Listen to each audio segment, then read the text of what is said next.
ಕರ್ತನಲ್ಲಿ ಪ್ರಿಯ ಸಹೋದರ ಸಹೋದರಿಗಳೇ, ಇವತ್ತಿನ ದಿವಸ ನಾವು ದೇವರೊಂದಿಗೆ ಮಾಡುವಂಥ ಅರಿಕೆಯನ್ನು ಜ್ಞಾಪಕ ಇಟ್ಕೊಳ್ಳೋದ್ರ ಬಗ್ಗೆ ಮಾತಾಡ್ಕೊಳ್ಳೋಣ. ನಾವು ಅನೇಕ ಸಂದರ್ಭದಲ್ಲಿ ದೇವರ ಹತ್ರ ಕೆಲವು ಅರಿಕೆಗಳನ್ನ ಮಾಡ್ಕೊತೀವಿ, ಕೆಲವು ಪ್ರಮಾಣನ ಮಾಡ್ತೀವಿ.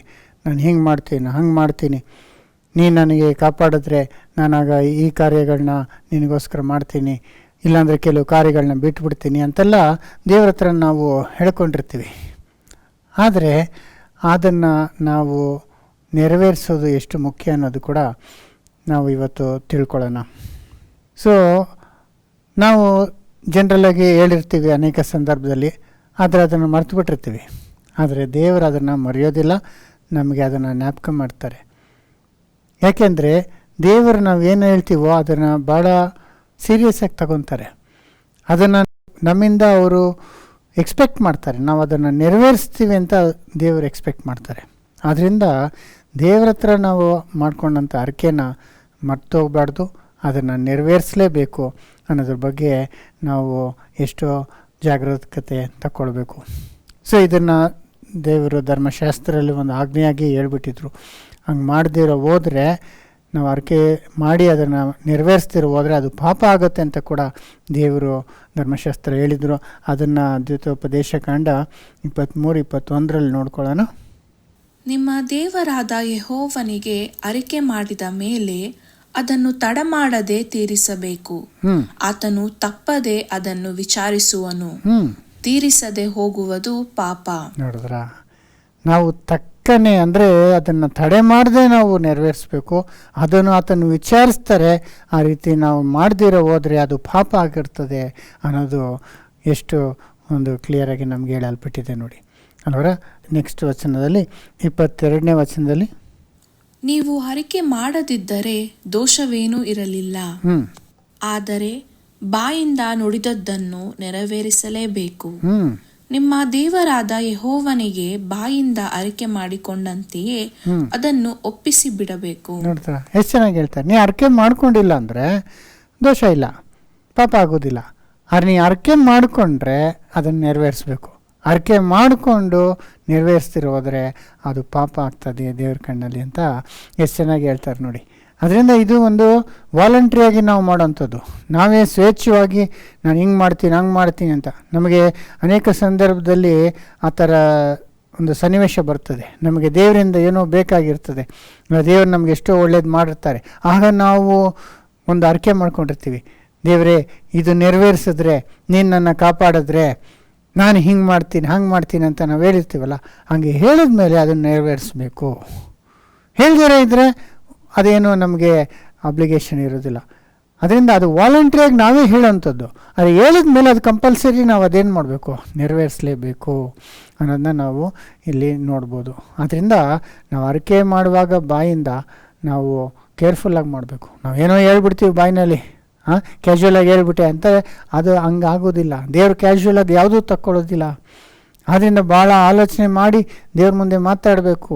ಯಾವುದನ್ನು ಆ ಥರದಿಂದ ನೀವು ಒಪ್ಕೊಳ್ಬೇಡ್ರಿ, ಆ ಥರದಿಂದ ನೀವು ಹೇಳ್ಕೊಳ್ಬೇಡಿ, ಅರಿಕೆ ತೊಗೊಬೇಡ್ರಿ. ಯಾಕಂದರೆ ನೀವು ಅರಿಕೆ ತೊಗೊಂಡ್ರೆ ನೀವು ಅದನ್ನು ನೆರವೇರಿಸಲೇಬೇಕು ಅನ್ನೋದ್ರ ಬಗ್ಗೆ ಬೈಬಲ್ನಲ್ಲಿ ಸಾಕಷ್ಟು ನಮಗೆ ಅಡ್ವೈಸ್ ಕೊಟ್ಟಿದ್ದಾರೆ ನೋಡಿ. ಜ್ಞಾನಿಯಾದಂಥ ಸೊಲೊಮೋನನು ಪ್ರಸಂಗಿ 5ನೇ ಅಧ್ಯಾಯ 1 ಓದ್ಕೊಂಡು ಬರೋಣ. ದೇವಸ್ಥಾನಕ್ಕೆ ಹೋಗುವಾಗ ನಿನ್ನ ಹೆಜ್ಜೆಯನ್ನು ಗಮನಿಸು. ಮೂಢರ ಯಜ್ಞಕ್ಕಿಂತ ಸಾನ್ನಿಧ್ಯಕ್ಕೆ ಬಂದು ಕಿವಿಗೊಡುವುದು ಲೇಸು. ತಾವು ಮಾಡುವುದು ಅಧರ್ಮವೆಂದು ಮೂಢರಿಗೆ ಗೊತ್ತೇ ಇಲ್ಲ. ಮೂಢನಾಗಿ ವರ್ತಿಸ್ಕೋಬೇಡ. ಏನೋ ದೇವ್ರಿಗೆ ಬಲಿ ಕೊಟ್ಬಿಟ್ಟೆ ಅನ್ನೋದ್ರಾಗಿ ನೀನು ಅನ್ಕೋಬೇಡ. ನೀನು ಅರ್ಥ ಮಾಡ್ಕೋ, ಜ್ಞಾನಿಯಾಗಿರು, ದೇವರ ಮನೆಗೆ ಬರುವಾಗ ಮುಖ್ಯವಾಗಿ ಅಂತ ಇಲ್ಲಿ ಹೇಳ್ತಾರೆ. ಆಮೇಲೆ ಬಾಯಿ ತುಡುಕಬೇಡ, ದೇವರ ಮುಂದೆ ಮಾತಾಡಲು ನಿನ್ನ ಹೃದಯದಲ್ಲಿ ಆತುರ ಪಡದಿರು. ದೇವರು ಆಕಾಶದಲ್ಲಿದ್ದಾನಲ್ಲವೇ, ನೀನು ಭೂಮಿಯಲ್ಲಿದ್ದಿ. ಆದ ಕಾರಣ ನಿನ್ನ ಮಾತುಗಳು ಕೊಂಚವಾಗಿರಲಿ. ನೋಡಿದ್ರ, ಸುಮ್ಮನೆ ಬಡಬಡ ಅಂತ ಬಾಯಿಗೆ ಬಂದಂಗೆ ಮಾತಾಡಬೇಡ ದೇವ್ರ ಹತ್ರ. ದೇವ್ರ ಆಕಾಶದಲ್ಲಿದ್ದ, ನೀನು ಭೂಮಿಯಲ್ಲಿದ್ದೀಯ ಅಂದರೆ ಅಷ್ಟು ದೊಡ್ಡ ಪೊಸಿಷನ್ನಲ್ಲಿ ದೇವರಿದ್ದಾರೆ. ನಮ್ಮ ಸೃಷ್ಟಿಕರ್ತ, ಎಲ್ಲವೂ ಆತನಿಗೆ ಸಾಧ್ಯವಾಗಿದೆ. ಆತನಿಗೆ ನಾವು ಭಯಪಡಬೇಕು, ಘನಪಡಿಸ್ಬೇಕು ಆತನ. ಈಗ ದೊಡ್ಡ ಒಂದು ಅಧಿಕಾರಿ ಹತ್ರ ಹೋದಾಗ ನಾವು ಸುಮ್ಮನೆ ಏನೇನೋ ಮಾತಾಡ್ತೀವ? ಇಲ್ಲ, ನಮ್ಮ ಮಾತು ಆಲೋಚನೆ ಮಾಡಿ ಏನು ಮಾತಾಡಬೇಕು ಅಂತ ಮುಂಚೆನೇ ನಾವು ಅಂದ್ಕೊಂಡು ಅದು ಎಷ್ಟು ಪಾಯಿಂಟ್ ಇದೆ ಅಷ್ಟೇ ಹೇಳ್ತೀವಿ. ಇಲ್ದಿರೋ ತಲಾಟೆ ಎಲ್ಲ ನಾವು ಮಾಡೋಕ್ಕೋಗೋದಿಲ್ಲ. ಹಾಗಿದ್ರೆ ಮನುಷ್ಯರ ಮುಂದೆನೇ ಅಷ್ಟು ನಾವು ಹುಷಾರಾಗಿರುವಾಗ, ದೇವರ ಹತ್ರ ನಾವು ಮಾತಾಡುವಾಗ ಎಷ್ಟು ನಾವು ಜಾಗರೂಕತೆಯಿಂದ ಮಾತಾಡಬೇಕು. ಅವ್ರ ಹತ್ರ ನಾವು ಏನು ಹೇಳುವಾಗಲೂ ಕೂಡ ಅದನ್ನು ನಾವು ಕರೆಕ್ಟಾಗಿರಬೇಕು ಅನ್ನೋ ವಿಷಯ ಹೇಳ್ತಾರೆ. ಆಮೇಲೆ ಕನಸು ಬಹು ಪ್ರಯಾಸದಿಂದಲೂ ಉಂಟಾಗುತ್ತದೆ, ಮೂಢನ ಧ್ವನಿಯು ಬಹು ಮಾತುಗಳಿಂದಲೂ ಕೂಡಿದ್ದಾಗಿದೆ. ನೀನು ದೇವರಿಗೆ ಅರಿಕೆಯನ್ನು ಕಟ್ಟಿದರೆ ಅದನ್ನು ತೀರಿಸಲು ತಡ ಮಾಡಬೇಡ. ಆತನು ಮೂಢರಿಗೆ ಒಲಿಯನು. ನಿನ್ನ ಹರಿಕೆಯನ್ನು ಒಪ್ಪಿಸು. ನೋಡಿದ್ರ, ನೀನು ಅರಿಕೆ ಮಾಡಿಕೊಂಡ್ರೆ ಅದು ನೆರವೇರಿಸೋದ್ರಲ್ಲಿ ತಡ ಮಾಡಬೇಡ.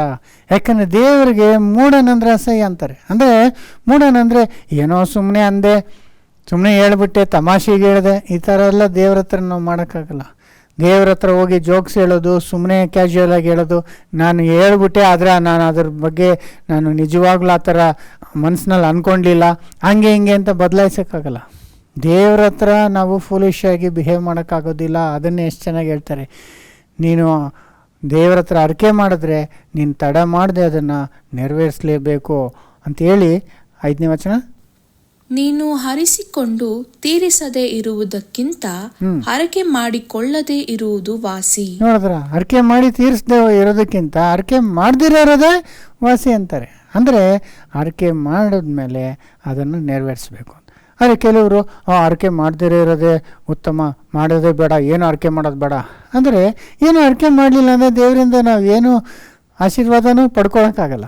ಅನೇಕ ಸಂದರ್ಭದಲ್ಲಿ ನಮಗೆ ದೇವರಿಂದ ಅನೇಕ ಕಾರ್ಯಗಳು ಬೇಕಾಗಿರ್ತದೆ, ಭಾಳ ನಮಗೆ ದೇವರ ಆಶೀರ್ವಾದ ಬೇಕಾಗಿರುತ್ತೆ. ಆಗ ನಾವು ಅದಕ್ಕೋಸ್ಕರ ನಾವು ಬೇಡ್ಕೊಳ್ಳುವಾಗ, ಆಗ ನಾವು ಒಂದು ಹರಕೆ ಮಾಡಿದಾಗ ಅದು ಇನ್ನೂ ಸ್ಟ್ರಾಂಗ್ ಆಗುತ್ತೆ ಅಲ್ವರ. ಅದಕ್ಕೆ ನಾವು ಹರಕೆ ಮಾಡೋದು.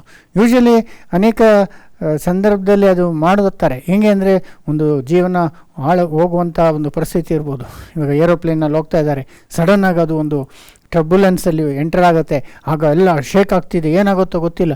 ಆಗ ಕೆಲವು ಹರಕೆ ಮಾಡ್ಕೊತ, ದೇವರೇ ನನ್ನ ಕಾಪಾಡಿದ್ರೆ ನಾನು ನಿನಗೋಸ್ಕರ ಜೀವಿಸ್ತೀನಿ ಅಂತ ಹೇಳ್ಕೊತಾರೆ ಅಲ್ವಾ. ಅದು ಅಗತ್ಯ. ದೇವರು ಅದನ್ನು ಹೇಳುವಾಗ ಏನಾಗುತ್ತೆ, ದೇವರು ಕಾಪಾಡ್ತಾರೆ ನಮ್ಮನ್ನ. ಅವಾಗ ಕಾಪಾಡಿದ್ಮೇಲೆ ನಾವು ಹೇಳಿದ್ನು ಕೂಡ ನಾವೇನು ಮಾಡಬೇಕು, ನೆರವೇರಿಸಬೇಕು. ಆ ಥರ ಪರಿಸ್ಥಿತಿಗಳು ಬರುತ್ತೆ. ಎಷ್ಟೋ ಒಂದು ಬಿಕ್ಕಟ್ಟಲ್ಲಿ ನಾವು ಸಿಕ್ಕಾಕೊಂಡಿರ್ತೀವಿ. ಆಗ ದೇವರ ಹತ್ರ ಸುಮ್ಮನೆ ನಾವು ಕೇಳೋಕ್ಕಾಗೋದಿಲ್ಲ. ಆಗ ನಾವು ಒಂದು ಪ್ರತಿಜ್ಞೆಯನ್ನು ಮಾಡ್ಕೊತೀವಿ, ದೇವರೇ ನೀನು ನನ್ನ ಇದರಿಂದ ಕಾಪಾಡಿದ್ರೆ ನಾನು ಒಳ್ಳೆಯವನಾಗಿರ್ತೀನಿ, ನಾನು ನಿನಗೆ ಈ ಥರ ಕಾರ್ಯ ಮಾಡ್ತೀನಿ, ನಾನು ಈಗೊಂದು ಕಾಣಿಕೆ ಅರ್ಪಿಸ್ತೀನಿ ಇಲ್ಲವರ. ಈ ಥರ ಅನೇಕ ನಾವು ಮಾಡ್ಕೊಂಡಾಗ ಅದು ಇನ್ನೂ ಸ್ಟ್ರಾಂಗ್ ಆಗುತ್ತೆ. ಹಂಗೆ ಮಾಡ್ಕೊಂಡಾಗ ದೇವರು ಖಂಡಿತ ನಮಗೆ ಕಾಪಾಡ್ತಾರೆ. ಮತ್ತು ಅದನ್ನು ನಾವು ನೆರವೇರಿಸುವಾಗ ಇನ್ನೂ ಹೆಚ್ಚಾದ ವಾಗ್ದಾನಗಳನ್ನ ನಾವು ಪಡ್ಕೊಬೋದು. ಅದನ್ನು ನಾವು ಇನ್ನು ಕ್ಲಾಸಲ್ಲಿ ಮುಂದೆ ನಾವು ನೋಡೋಣ ಅಲ್ವರ. ಅದರಿಂದ ಹರಕೆನೇ ಮಾಡ್ಕೊಂಡಿಲ್ಲ ಅಂದರೆ ನಿಮಗೂ ದೇವ್ರಿಗೂ ಏನು ಸಂಬಂಧನೇ ಇಲ್ಲ ಅಂದ್ಕೊಳ್ಳಿ ಅಲ್ವರ. ದೇವ್ರು ನಿಮ್ಮನ್ನ ಕಾಪಾಡ್ಬೇಕನ್ನೋದು ಇದೆಯಾ? ಇಲ್ವಲ್ಲ. ಕಾಪಾಡ್ರಿ, ಆವಾಗ ನಾನು ನಿನಗೆ ಯೋಗ್ಯನಾಗಿ ಬದುಕ್ತೀನಿ ಅಂತ ಹೇಳುವಾಗ ಆಗ ದೇವ್ರು ನಮ್ಗೆ ಕಾಪಾಡ್ತಾರೆ. ಅದರಿಂದ ಯಾವ ಹರಕೆನೂ ಮಾಡ್ಕೋಬಾರ್ದು ಅಂತ ನಾನು ಈ ಸಬ್ಜೆಕ್ಟಲ್ಲಿ ಹೇಳ್ತಿಲ್ಲ. ಆದರೆ ಹರಕೆ ಮಾಡಿಕೊಂಡ್ರೆ ಅದನ್ನು ನೆರವೇರಿಸಬೇಕು ಅಲ್ವರ. ಅದರಿಂದ ಅದನ್ನು ನಾವು ತಿಳ್ಕೊಬೇಕು. ಯಾಕಂದರೆ ಬೈಬಲ್ನಲ್ಲಿ ಹರಕೆ ಮಾಡ್ಕೊಳ್ರಿ ಅಂತ ಎಷ್ಟೋ ಕಡೆ ನಾವು ನೋಡ್ತೀವಿ. ಹರಕೆ ಮಾಡಿರಿ ದೇವರಿಗೆ ನೀವು ಹರಕೆ ಮಾಡಿದ್ನ ತಂದು ಕೊಡ್ರಿ ಅಂತ ಎಷ್ಟು ಎಲ್ಲ ಕಡೆ ನಾವು ನೋಡ್ತೀವಿ ಅಲ್ವಾ. ಧರ್ಮಶಾಸ್ತ್ರದಲ್ಲಿ, ದ್ವಿತೀಯೋಪದೇಶದಲ್ಲಿ ಮತ್ತು ಸಂಖ್ಯಾಕಾಂಡದಲ್ಲಿ ನಾವು ನೋಡ್ತೀವಿ. ಮತ್ತು ಕೀರ್ತನಲ್ಲಿ ಹೇಳುವಂಥ ಮಾತುಗಳಲ್ಲಿ ಕೂಡ ನೋಡಿ 76:11, ನಿಮ್ಮ ದೇವನಾದ ಯೆಹೋವನಿಗೆ ಅರಿಕೆ ಮಾಡಿ ಸಲ್ಲಿಸಿರಿ, ಸುತ್ತಣವರೆಲ್ಲರೂ ಭಯಂಕರನಿಗೆ ಕಾಣಿಕೆಗಳನ್ನು ಸಮರ್ಪಿಸಲಿ. ಅರಿಕೆ ಮಾಡ್ರಿ, ನೀವು ಸಮರ್ಪಿಸ್ರಿ ಕಾಣಿಕೆನ, ಅದು ಒಳ್ಳೆಯದು ಅಂತ ಹೇಳ್ತಿದ್ದಾರೆ. ಅದನ್ನು ಅರಿಕೆ ಮಾಡೋದು ಒಳ್ಳೆಯದು. ಆದರೆ ಅರಿಕೆ ಮಾಡಿಬಿಟ್ಟು ಅದನ್ನು ನೆರವೇರಿಸ್ದಿರ ಹೋಗೋದೇ ತಪ್ಪಾಗ್ತದೆ ಅಲ್ವರ. ಅದೇ ನಾವು ಇವತ್ತಿನ ಪಾಠದಲ್ಲಿ ನಾವು ನೋಡ್ಕೊಂಬರ್ತಿದ್ದೀವಿ. ಅಂದರೆ ಬೈಬಲ್ನಲ್ಲಿ ಅರಿಕೆ ಮಾಡಿ ದೇವ್ರ ಹತ್ರ ಆಶೀರ್ವಾದ ಪಡ್ಕೊಂಡವರು ಅನೇಕರು ಇದ್ದಾರಲ್ವ. ಈಗ ನಮಗೆ ಎಲ್ಲರಿಗೂ ಕೇಳಿದ್ರೆ ಯೂಶಲಿ ಎಲ್ಲರೂ ಹೇಳೋಂಥದ್ದು ಮೊದಲನೇ ಒಂದು ಎಕ್ಸಾಂಪಲು ಬೈಬಲ್ನಲ್ಲಿ ಯಾರು ಅಂದರೆ ಜೆಫ್ತಾ ಅಂತಾರೆ. ಜೆಫ್ತಾ ಒಂದು ಯುದ್ಧಕ್ಕೆ ಹೋಗ್ತಾ ಇದ್ದ. ಯುದ್ಧದಲ್ಲಿ ಅವನು ಸತ್ತೋಗ್ಬೋದು, ಅವನಿಗೆ ಎಲ್ಲ ನಾಶನ ಆಗ್ಬೋದು ಅಲ್ವರ, ಸೋತೋಗ್ಬೋದು. ದೇವರ ಕೃಪೆ ಅವನಿಗೆ ಭಾಳ ಬೇಕಿತ್ತು. ಆಗ ದೇವರ ಹತ್ರ ಅವನು ಹೇಳ್ತಾನೆ, ಈ ಯುದ್ಧದಲ್ಲಿ ನನಗೆ ಜಯ ಕೊಟ್ಟು ನಾನು ಜಯವಾಗಿ ನಮ್ಮ ಮನೆಗೆ ಹಿಂತಿರುಗೋದಾದರೆ ಆಗ ನಾನು ಈ ಕೆಲಸ ಮಾಡ್ತೀನಿ ಅಂತ ಒಂದು ಅರಿಕೆ ಮಾಡ್ತಾನೆ. ಅದೇನು ಅನ್ನೋದು ಗೊತ್ತು, ಅದು ಫುಲಿಶಾಗಿ ಮಾಡಿಬಿಡ್ತಾನೆ. ಅದೇ ಪ್ರಸಂಗಿಯಲ್ಲಿ ಓದ್ವಲ್ಲ, ನೀವು ಆತುರದಿಂದ ಏನು ಹೇಳ್ಬೇಡ ಅಂತ. ಹಾಗೆ ಆತುರದಿಂದ ಯೋಚನೆ ಮಾಡಿದೆ ಏನು ಹೇಳ್ತಾರೆ, ನಮ್ಮ ಮನೆಯಿಂದ ಏನು ಹೊರಗೆ ಬರ್ತದೋ ಅದು ನಿನಗೆ ದಹನ ಬಲಿಯಾಗಿ ಕೊಟ್ಬಿಡ್ತೀನಿ ಅಂದ್ಬಿಡ್ತಾನೆ. ಹಾಗೆ ದೇವರು ಅವನಿಗೆ ಯುದ್ಧದಲ್ಲಿ ಜಯ ಕೊಡ್ತಾರೆ, ಮನೆಗೆ ಅವನು ವಿಜಯನಾಗಿ ವಾಪಸ್ ಬರುವಾಗ ಮನೆಯಿಂದ ಅವ್ರ ಮಗಳೇ ಆಚೆ ಬಂದುಬಿಡ್ತಾಳೆ, ಒಬ್ಬಳೇ ಮಗಳು ಆಚೆ ಬಂದುಬಿಡ್ತಾಳೆ. ಹಾಗಾಗಿ ಇವನು ಅದನ್ನು ನೆರವೇರಿಸ್ತಾನೆ ಅನ್ನೋದನ್ನ ನಾವು ನೋಡ್ತೀವಿ. ಆದ್ದರಿಂದ ನಮಗೆ ಬೇಕಾದಂಥ ಒಂದು ಪರಿಸ್ಥಿತಿ ಬರ್ತದೆ ನೋಡಿ, ಅದೊಂದು ಅದು. ಇನ್ನೊಂದು ಎಕ್ಸಾಂಪಲು ನಾವು ನೋಡಬೇಕಂದ್ರೆ ಹನ್ನಾಗೆ ಮಕ್ಕಳೇ ಇರಲಿಲ್ಲ, ಎಷ್ಟು ವರ್ಷ ಆದರೂ ಮಕ್ಕಳಿಲ್ಲ. ಆ ಕಾಲದಲ್ಲಿ ಮಕ್ಕಳೇ ಇಲ್ಲದೆ ಇದ್ದರೆ ಭಾಳ ಅದು ಶಾಪ ಅನ್ಕೊತ ಇದ್ರು. ಯಾಕಂದರೆ ಅವ್ರ ವಯಸ್ಸಾದ ಕಾಲದಲ್ಲಿ ಅವ್ರು ನೋಡ್ಕೊಳ್ಳೋಕೆ ಯಾರೂ ಇರೋದಿಲ್ಲ. ಮಾತ್ರ ಅಲ್ಲ, ಸಂತಾನ ಅವ್ರದ್ದಲ್ಲೇ ಸ್ಟಾಪ್ ಆಗ್ಬಿಡುತ್ತಲ್ಲ, ಅವ್ರ ಸಂತಾನನೇ ಇಲ್ದಂಗೆ ಆಗ್ಬಿಡುತ್ತೆ. ಎಲ್ಲರೂ ಸಮಾಜದಲ್ಲಿ ಅವ್ರನ್ನ ಬೇರೆ ರೀತಿ ನೋಡ್ತಾ ಇರ್ತಾರೆ. ಅದರಿಂದ ಹನ್ನ ಬಂದು ಭಾಳ ಪ್ರಾರ್ಥನೆ ಮಾಡ್ತಾಳೆ ದೇವ್ರ ಹತ್ರ, ನನಗೊಂದು ಮಗು ಕೊಡು, ನೀನು ನಂಗೆ ಮಗು ಕೊಟ್ಟರೆ ನಿನಗೆ ವಾಪಸ್ ಕೊಟ್ಬಿಡ್ತೀನಿ ಅವನ್ನ ಅಂತಾರೆ. ನೋಡಿದ್ರೆ ಅದೇ ಅರ್ಕೆ ಮಾಡೋದಂದರೆ. ಅದೇ ಇವಳಿಗೆ ಒಂದು ಮಗು ಬೇಕಾಗಿತ್ತು. ಆಗ ದೇವ್ರ ಹತ್ರ ಅವಳು ಹೇಳ್ತಾನೆ, ಮಗು ಕೊಡು, ಆಗ ಅವನ್ನ ನಿನ್ನ ಸೇವೆಗೆ ಅರ್ಪಿಸ್ತೀನಿ ಅಂತ ಅರ್ಕೆ ಮಾಡ್ಕೊತಾಳೆ. ಹಾಗೆ ಅವಳು ಅರ್ಕೆ ಮಾಡ್ಕೊಂಡ್ಮೇಲೆ ಅವಳಿಗೆ ಮಗು ದೇವ್ರು ಕೊಡ್ತಾರೆ. ಆಗ ಅದೇ ರೀತಿ ಆ ಮಗುನ ಬೆಳೆಸಿ ಒಂದು ಹಾಲು ಬಿಡುವಂಥ ವಯಸ್ಸು ತನಕ ಅವಳನ್ನ ನೋಡಿಕೊಂಡು ಆಮೇಲೆ ಅವಳು ಆಲಯಕ್ಕೆ ತೊಗೊಂಬಂದು ಆಲಯಕ್ಕೆ ಕೊಟ್ಬಿಡ್ತಾಳೆ, ಅರ್ಪಣೆ ಮಾಡ್ತಾಳೆ. ನೋಡಿ, ಅದು ನಾವು ಹೇಳ್ತಾ ಇದ್ದ ಪಾಯಿಂಟು. ಅವಳಿಗೆ ಆ ಮಗು ಸಿಕ್ಕಬೇಕಾದ್ರೆ ಅವಳು ಅರ್ಕೆ ಮಾಡಬೇಕಾಗಿತ್ತು. ಅರ್ಕೆ ಮಾಡಿದ್ಮೇಲೆ ಅವಳು ಅದನ್ನ ನೆರವೇರಿಸ್ಬೇಕಾಗಿತ್ತು. ಅವಳಂಗೆ ನೆರವೇರಿಸಿದಾಗ ದೇವ್ರೇನು ಮಾಡಿದ್ರು, ಎಷ್ಟು ದೊಡ್ಡ ಆಶೀರ್ವಾದವಾಗಿ ಅವಳಿಗೆ ಆ ಮಗುನ ದೇವರು ಒಂದು ದೊಡ್ಡ ಪ್ರವಾದಿಯಾಗಿ ಮಾಡಿಬಿಟ್ರು, ದೊಡ್ಡ ಒಂದು ನ್ಯಾಯಾಧಿಪತಿಯಾಗಿ ಇಸ್ರಾಯೇಲೇ ಅವನ ಮುಂದೆ ಮಾತನ್ನು ಕೇಳುವಂಥ ಒಂದು ವ್ಯಕ್ತಿಯಾಗಿ ಮಾಡಿಬಿಟ್ರು, ರಾಜರನ್ನ ನೇಮಿಸುವಂಥ ಒಂದು ವ್ಯಕ್ತಿಯಾಗಿ ಮಾಡಿಬಿಟ್ರು. ನೋಡಿ, ದೇವರು ಎಷ್ಟು ಒಂದು ಆಶೀರ್ವಾದ ಕೊಟ್ಟರು. ಮಗುನ ಮಾತ್ರ ಅಲ್ಲ, ಮಗುನ ಎಷ್ಟು ಉನ್ನತ ಸ್ಥಿತಿಗೆ ತಂದರು ಅನ್ನೋದನ್ನ ನಾವು ನೋಡ್ಕೊಬೋದು. ಸೊ ಆಮೇಲೆ ಬೇರೆ ಎಕ್ಸಾಂಪಲ್ಸ್ ಕೂಡ ನಾವು ನೋಡೋದಾದರೆ ಹೊಸ ಒಡಂಬಡಿಕೆಯಲ್ಲೂ ಕೂಡ ಇದೆ. ಹೊಸ ಒಡಂಬಡಿಕೆಯಲ್ಲಿ ಅದು ನಾವು ಪ್ರತಿಜ್ಞೆ ಇಲ್ಲಾಂದರೆ ಅರ್ಕೆ ಅನ್ನೋ ಒಂದು ಪದ ಉಪಯೋಗಿಸ್ತಿದ್ರು, ನಾವು ಹೇಳಿದ್ರೆ ಅದೇ ಮಾತು ಆಗ್ಬಿಡ್ತದೆ ಅವರ. ಹಾಗೆ ಅನನೀಯ ಸಫರಿಯ ಬಗ್ಗೆ ನಾವು ಅಪೊಸ್ತಲರ ಕೃತ್ಯದಲ್ಲಿ ನಾವು ನೋಡ್ತೀವಿ. ಅವರು ಎಲ್ಲರೂ ಅವ್ರದ್ದು ಇರೋದೆಲ್ಲ ಮಾರಿ ಅಪೊಸ್ತಲರ ಹತ್ರ ಕೊಟ್ಟು ದೇವರ ಸೇವೆಗೆ ಅಂತ ಅವ್ರ ಸಭೆಯಲ್ಲಿ ಸೇರಿಕೊಳ್ಳುವಾಗ ಅನನೀಯ ಸಫೈರೆ ಕೂಡ ಏನು ಮಾಡ್ತಾರೆ, ನಾವು ಇದ್ದದನ್ನೆಲ್ಲ ಮಾರಿ ಕೊಡ್ತೀವಿ ಅಂತ ತಗೊಂಬಂದು ಕೊಡೋಕ್ಕೆ ಹೋಗ್ತಾರೆ. ಆಗ ಸ್ವಲ್ಪ ಏನು ಮಾಡಿಬಿಡ್ತಾರೆ, ಅವ್ರಿಗೆ ಅಂತ ಸಪ್ರೇಟಾಗಿ ಇಟ್ಕೊಂಡ್ಬಿಡ್ತಾರೆ. ಅಲ್ವ, ಅವ್ರು ಹೇಳಿದ್ದೇನು ಎಲ್ಲ ಕೊಡ್ತೀನಿ ಅಂತ, ಆದರೆ ಸ್ವಲ್ಪ ಅವರು ಇಟ್ಕೊಂಡ್ಬಿಡ್ತಾರೆ. ಆಗ ಏನಾಯಿತು ಅನ್ನೋದು ನಮ್ಮೆಲ್ಲರಿಗೂ ಗೊತ್ತು, ದೇವರ ಶಾಪನೇ ಬಂದ್ಬಿಡ್ತು ಅಲ್ವರ. ಅವರು ಸುಳ್ಳು ಹೇಳಿದ್ರಿಂದ. ಅದರಿಂದ ದೇವರ ಹತ್ರ ನಾವು ಹೇಳ್ದಂಗೆ ನಾವು ನಡ್ಕೋಬೇಕು. ಹೇಳಿದ್ರಲ್ಲಿ ಅರ್ಧ ನೆರವೇರಿಸೋದು, ಇಲ್ಲ ನೆರವೇರಿಸದೆ ಹೋಗೋದು ಮಾಡಿದ್ರೆ ದೇವರಿಂದ ಶಾಪ ಬರುತ್ತೆ. ಆದರೆ ನೆರವೇರಿಸಿದ್ರೆ ದೇವರಿಂದ ಆಶೀರ್ವಾದ ನಾವು ಪಡ್ಕೊಬೋದು ಅಲ್ವರ. ಅದರಿಂದ ಹೊಸ ಒಡಂಬಡಿಕೆಯಲ್ಲಿ ಕೂಡ ಇದೆ. ಆದರೆ ಕೆಲವರು ಯೇಸು ಹೇಳಿದಂಥ ಒಂದು ಮಾತನ್ನ ಅದನ್ನು ಮಿಸ್ಟೇಕ್ ಮಾಡಿಕೊಂಡು ಹೊಸ ಒಡಂಬಡಿಕೆಯಲ್ಲಿ ಅರ್ಕೆ ಮಾಡೋವಂಥದ್ದೆಲ್ಲ ಇಲ್ಲ ಅನ್ನೋ ಥರ ಹೇಳ್ತಾರೆ. ಆ ರೀತಿ ಇಲ್ಲ. ಸ್ವಾಮಿ ಬೇರೆ ಯಾವುದೋ ವಿಷಯನ ಕ್ಲಾರಿಫೈ ಮಾಡುವಾಗ ಅದನ್ನು ತಪ್ಪಾಗಿ ತಗೊಂಡು ಅರ್ಕೆ ಮಾಡೋದೇ ಇಲ್ಲ, ಬೈಬಲ್ನ ಅರ್ಕೆ ಮಾಡೋದು ಹೊಸ ಒಡಂಬಡಿಕೆಯಲ್ಲಿ ಇಲ್ಲ ಅನ್ನೋ ಥರ ನಾವು ಹೇಳಲಿಕ್ಕೆ ಬರೋದಿಲ್ಲ. ಅದೇನೆಂದರೆ ಮತ್ತೇನಲ್ಲಿ ಯೇಸು ಹೇಳುವಂಥ ಮಾತು 5ನೇ ಅಧ್ಯಾಯ 33 to 37 ನೋಡೋಣ. ಮತ್ತು ನೀನು ಸುಳ್ಳಾಣೆ ಇಡಬಾರದು, ನೀನು ಇಟ್ಟುಕೊಂಡ ಆಣೆಗಳನ್ನು ಕರ್ತನಿಗೆ ಸಲ್ಲಿಸಬೇಕೆಂದು ಹಿರಿಯರಿಗೆ ಹೇಳಿಯದೆ ಎಂದು ಕೇಳಿದ್ದೀರಷ್ಟೇ. ಹಿರಿಯರಿಗೆ ಹೇಳಿಯದೆ, ಅದು ಸುಳ್ಳಾಣೆ ಇಡಬಾರ್ದು ಅಂತ ಹಿರಿಯರಿಗೆ ಹೇಳಿರೋದು ಕೇಳಿಸ್ಕೊಂಡಿದ್ದೀರಾ. ಆದರೆ ನಾನು ನಿಮಗೆ ಹೇಳುವುದೇನೆಂದರೆ, ಆಣೆಯನ್ನೇ ಇಡಬೇಡ, ಆಕಾಶದ ಮೇಲೆ ಆಣೆ ಇಡಬೇಡ, ಅದು ದೇವರ ಸಿಂಹಾಸನವು. ಭೂಮಿಯ ಮೇಲೆ ಆಣೆ ಇಡಬೇಡ, ಅದು ಆತನ ಪಾದಪೀಠವು. ಯೆರೂಸಲೇಮಿನ ಮೇಲೆ ಆಣೆ ಇಡಬೇಡ, ಅದು ಆ ದೊಡ್ಡ ಅರಸನ ಪಟ್ಟಣವಾಗಿದೆ.